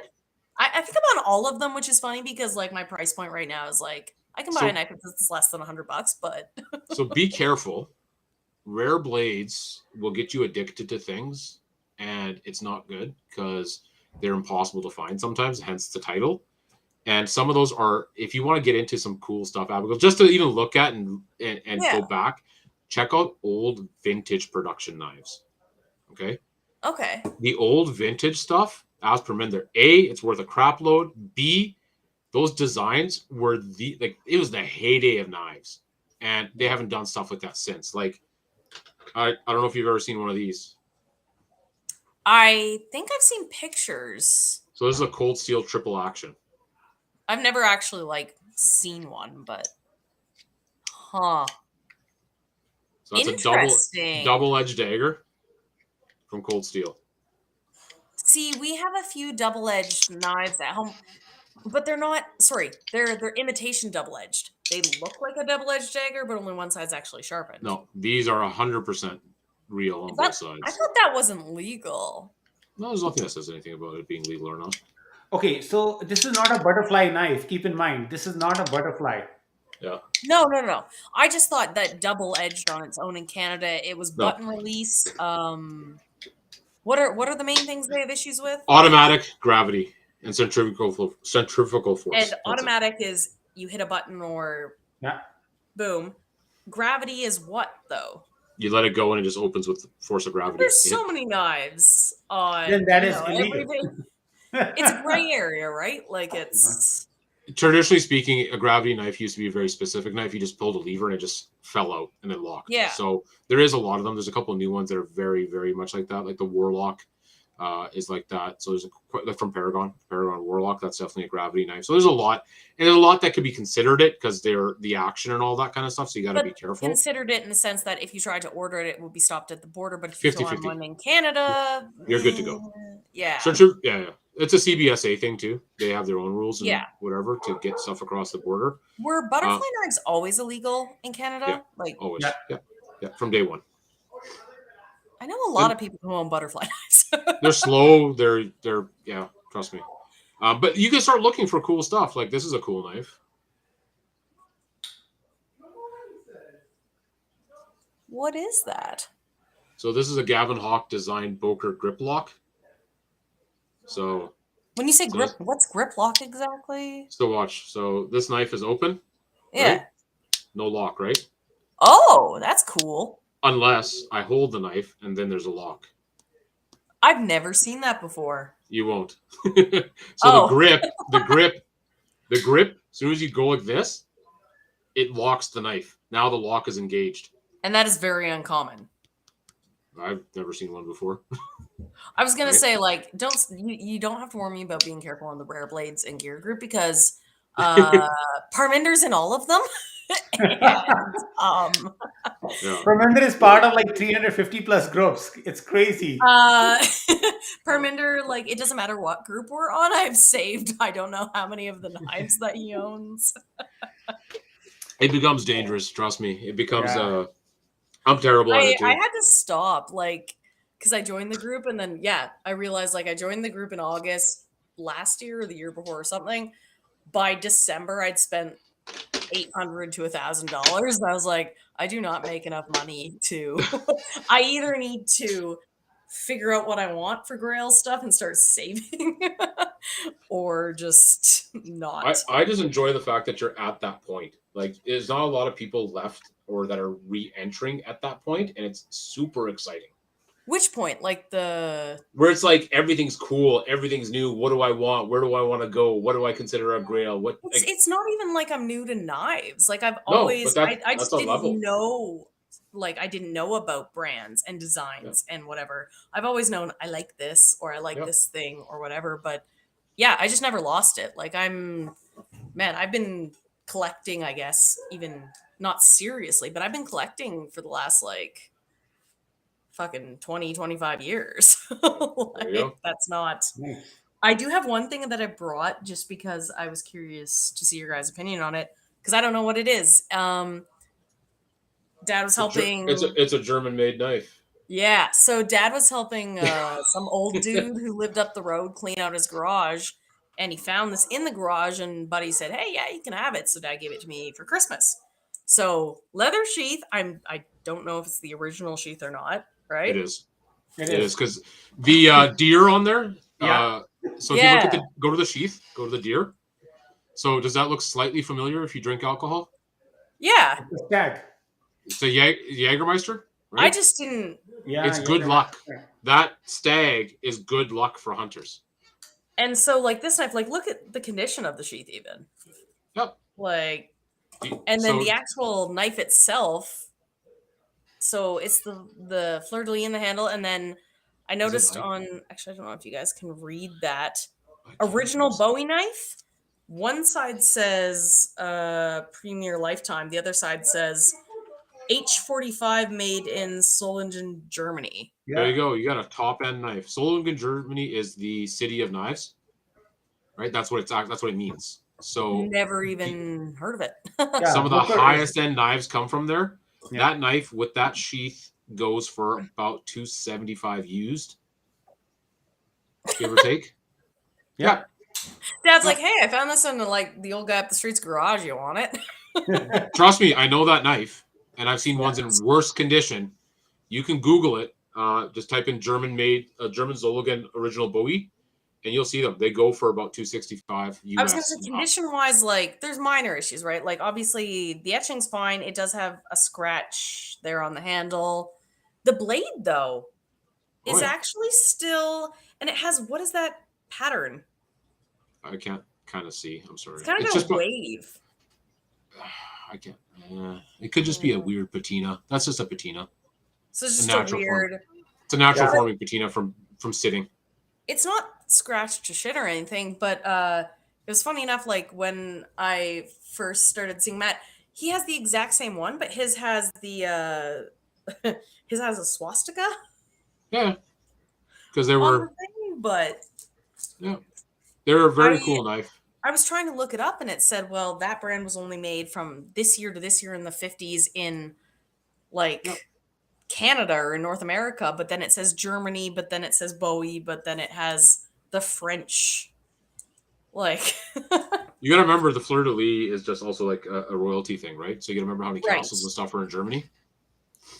How do you go about if you find cool, like, because most of since I joined the group, yeah, I've been picking up a lot of more modern, neat things that I like. But a lot of my collection is stuff like that. Like I have an original, like, I don't know, I think it's like an 80-year-old open aisle. It's not in great shape, but most of my knives are just random old things that my dad or my grandparents or I found at a garage sale. Like, how do you go about trying to find out information about? How do you find out, I Perminder? like old knives. I do. Yeah, either you ask, what do you call it, Dan, or you You ask the old guy. because he collected. So Dan, when he was like young, like really young, when was in high school, I think he started working at different retail stores in the knife community, and Yeah. then he's collecting for the last 45 years or so, right? I don't know, 40 years. 40 years, yep. Yeah. You are both the hoarder type collectors, right? Like, Yeah. No. So eBay, There's eBay there is a good place to see the old knife. eBay's pretty decent. yeah. You got to find the old school collectors, and there is some around. I mean, it used to be myself and a gentleman named Bob Spornitz that were the old school guys. Bob unfortunately passed away, and he was a wealth of knowledge. But there's guys around, like if you go into CKG, I mean, I love old school stuff, but I love new. I have a problem. I buy everything. I don't care. But yeah, you have to find someone that's knowledgeable. Like as soon as you show me that knife, I know exactly what it was. Like, Yeah. it's Just such an out of icon. curiosity, because you both have how many knives? If you had to only keep 3, No, shoot me first. Don't Come say on. that word. So Nope. I don't know. You ever saw Could me? you pick your top 3? Nope. No. That's my EDC cases. Yeah. That's what I carry. I'll tell you a very interesting story. Okay. There I are don't only think so. 7 days in a week, and you only have maybe you have how many pockets, but I'm gonna tell you, girl clothes, like I'm lucky if I have a pocket to put a knife in. So Carry a neck knife. yeah. I've done that. There you go. Okay, just funny, that little tiny cleaver, the handmade one, it's Yeah. got a Oh, that's a nice sheath. That's a really nice it's a sheath. neck knife. There you go. Yeah. That's awesome. Okay. I think it's a great show. We discussed a lot of stuff today. What do you think, Dan? Abigail has to come back. Sorry Yeah, for I know. derailing He us has to on the come back. topic like 80 times. That's okay. Whatever. We'll do another show. Abigail, you have to come back. Yeah. I had I a do have more blast. stuff at home that is also cool. It's just not here. I had a blast. Trust So me. whenever you are home, let us know that hey, for the next 1 month, I'm not going anywhere. We will schedule you again. I work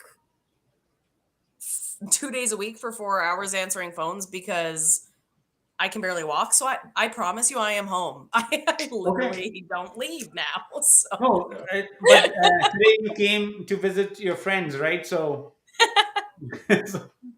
Yeah, this is one of my first couple like leaving my own bed for an overnight since the accident. So I packed 90 pillows and I don't know how many painkillers or whatever, but it's nice to get out and start feeling. no, we were like really happy Normal. that you came to the show. We appreciate it. Yeah, I had a blast. Thanks for Thank having you, me Abigail. on. Like Yeah. this is fun, Absolutely. and I learned a lot of things. I feel Yeah. like I feel bad because having me on the show, like, what's your favorite knife or what ones didn't live up to the hype? It's like I know nothing, but Okay. You did well. You did extremely well. Yeah. I'd love to know more. That's what it's for. And you should see the guys that are always commenting on the show. Man, they know a lot. So reach out to that community too. So everybody knows. We have like so much like community in EDC rare like everywhere, right? You post. I'm just always like I'm terrified of being annoying because okay, I There's asked guys that tell me there's that guys I that now call have me. 3 more questions and now I have 5 more questions. Perminder, how many questions do you get a day? Yeah, about 20-25 we get on a A daily. day? Minimum Yeah. a day. Yeah. About knives. Yeah. Give or take. Just No just big deal, from the man. community we get. Just Trust me. no big deal. I have collectors that are in some of these groups that used to call me. He knows who I'm talking about. 3 a.m. to talk about a knife that he wants to trade for. Dan, this is what I'm going to do. I'm like, you're getting ripped. I would be going back mad to if bed. somebody called me at 3 a.m. to try and convince me to trade. I would not be mad if somebody called me at 3 a.m. very excited to talk about it. Yeah. Yeah. we get all sorts. This is honestly speaking, like I've been in the knife thing so long that, you know, I get deja vu symptoms, and I'm like, didn't I do this 30 years ago? And then people like yourself and other people in the group get me excited because of new stuff. I mean, I knew nothing about flashlights till I joined EDC. Right? I'm knew nothing, learning and a now little I about have like flashlights, but I'm kind of at the point where it's like, okay, I have so limited funds generally, and knives are the priority. Yeah. I mean, I know nothing about patches and coins and doohickeys, and these guys teach me all the time. Yes, coins. I have a coin problem. Patches, I am starting to get into. I don't have a good patch display system, or I don't have many of those yet. I think you need this one. You see this? Like, this is like a very cheap from Amazon. This the whole sheet thing. You get that, put it on wall, and call it a day. That's it. Boom. Yeah, but you also have how many cool patches to put on there to make it look like? Listen, you started one. No. I'll tell you. Like, a lot of people, when they post their patches and they buy it, literally, I don't think so. Other than 1 or 2 group patches, I bought it. Other than that, it comes with the knives. It comes like somebody shared with me. I have so many stickers now that have come with my knives. It's very exciting.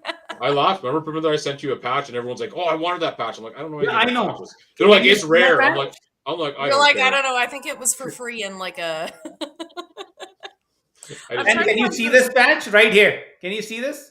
The patch you sent me, the red one, with the wing. That's the 511 one. 511. Yeah. And people are like, "Why didn't you sell it to me?" I'm like, "Sell it." I'm like, You're like, you wanted somebody would have paid money for that. I feel dumb now. Yeah, I'm like, whatever. I don't care. It happens. There's one really little funny thing I wanted to show you guys. I'm just trying to find it in my knife folder really quick before we go. It was based off of, so I saw one of Parminder's posts on Rare Blades or CKG with one of the Wii knives, and I had the opportunity this summer like to fuck around in a shop and start. I was trying to design one that looked like that shape-wise, but I just cut it out of like an old machete. Basically. Oh, nice. Way to go. Let's see it. It's not finished is the problem. It's like part of the way there essentially. I'm trying we better be on the top of the Abigail custom knife thing here. Yeah, I know. It's gonna take a while. I would like number 1 or number 2. So the general process was there was a big machete, and then I drew out like I wanted a design. Oh, okay. Yeah. And then cut it out. It's stuck it in a handle, had some hardwood, but it's not like finished at all. It was just cool. We cut out the knife. There you go. Made so there's drill points. We used hardwood, but it needs to be taken off, reshaped, and whatever. And I'm still working on it, but I would love to do that. Like I've also started drawing pictures. That sounds weird. Drawing pictures of knives. Like that's fine. We all looking at my knife and drawing it and trying to come up with knife designs. So I remember like, someday I would love to do that, like design them or make them or both. But I remember one of your posts where you said, like, guys, I just want to see some nice picture of knives. I remember that post too. I think, okay, I just want to look at pretty things. It happens. And it's one of those hobbies that, like, I love this community. Since I joined CKG and found all these other groups, the knife community is amazing. It is the most. I'm not a big tech, internet, whatever person, so I don't have a lot of experience, but this is the most welcoming, like, knowledgeable, happy, positive community things on the internet. Yeah. Like, it's amazing. But the one thing is, there aren't a lot of women. There are not a lot of women still. So historically, for me, like, when I go up to people and they're like, "Oh, what do you like doing?" and it's like, "Well, you want to see like 8 knives in my pockets?" People look at you very. Trust me, Parminder and I know that feeling all too well. In our community, there's not a lot of people that collect knives. Whenever we have like what do you call it, withdrawals, we usually call each other or share like with each other. Hey, what's new? What you buying? What's the plan? Right? You gotta understand, like, it's almost like a challenge sometimes. Like Parminder's like gram. Like, I need to find a gram, and I can't share the story of this gram. But the way I got it, Parminder's like, how the bloody hell? And I had to pull like the most random strings to get this knife. And I don't pull strings. I don't know enough people with cool stuff with connections. But I've been in the just- game so long. That's why. Like, there's. it's Yeah. nice. that's It's cool. very nice to have found this community. It's super cool that you guys invited me to do this. Like I feel bad because I'm not one of the very knowledgeable. Don't feel people bad. Oh, with good. Awesome You- collections to share, but like I'm very excited still. Yeah, no, that's the majority of it. And you are knowledgeable. You got to remember, like, I mean, I know nothing about coins and patches. I mean, you could probably run circles around me. And some of these newer knives, I don't know. But you have, Whatever, right? I'm looking at how many different katanas and stuff in the background. Ignore this. Don't look at this. Yeah. I think just like a random funny aside thing, there was when I first met Matt, I had a knife and I was using it for something, and he looked at me and he was like, "Knives." And I just met this guy and he's like, "You need to come up to my dorm room and see my knives." And That's I all feel it like normally takes. for women that would be a very terrifying thing. And I was like, oh, "What? Yes, let's go." Yeah. I Nice. love seeing everybody's collections and learning stuff. It's awesome. You guys are Yeah. awesome. Yeah. Who's that? Too bad Dan knows nothing about anything. I'm just an old babbling fool. That's all I am. So it's fine. I lapse. I think I talked about something, and maybe it comes back around. I was actually talking to some guy on Instagram. I'm like, "Oh, that's a this," and he's like, "Who's that?" I'm like, Yeah. "That's a Bud Neely design." He's like, "No, I'm the maker." I'm like, What? "I'm sorry," and then he messaged me back. He goes, "I googled what you said. Oh my god, it's exactly the same as what I made." I'm like, "I'm sorry, I didn't insult you." There are I just people thought like that's it's what not a copying thing. It's just No, if you have a good it's- idea, there is a chance that other people have Yeah. also had a good Yeah. idea before. Like, Yeah. Further, Okay, guys, I think let's time wrap to this wrap up, up, right? Yeah. right? Sorry. Dan, any last messages before we close? No, awesome show as per usual. I don't know, Elton, we lost you, but we'll have him Yeah. back. I know Elton's Whose the are man. these? Was this you, Perminder? Yeah, that's me. Yeah. So That's- hopefully we get Elton back on the next one. I don't know if he had internet problems or not, but Yeah. you should see Elton's axe collection, man. Yeah. Alton Oh, has a Axe beautiful King. axe collection. Beautiful. Okay, I do have Oh. a few axes. Actually, there's a set of throwing axes downstairs that I brought for the weekend, but I haven't been able to like leg brace go throw them yet. But I love axes. Axes are great. Elton's the man. So it's unfortunate. Alton I and think Hillard. Hey, don't Hillard too. forget Hilton. Hillard. Hillard. Hillard has 30 plus. Yeah. Yeah. So, He's Pretty big. much yeah. axes. a lot of people. Hillard. Admin. He's an admin. Hillard. Yeah. Yeah. So he collect high-end axes too. Yeah. So yeah. Anyways, thanks to everyone. Abigail, thank you so very much. It was awesome. You're Thanks for welcome. having me and All answering times, whenever all of you want. my 8,000 questions. No, you're it's all good. welcome. And thank you, everyone who is watching right now and who will be watching later on our YouTube channel and on EDC and Rare Braids and Gear. It Yeah. was an amazing show. We are looking forward to see you guys in 2 weeks. And thank you, everyone, for joining. Thanks, guys. Thank you, guys.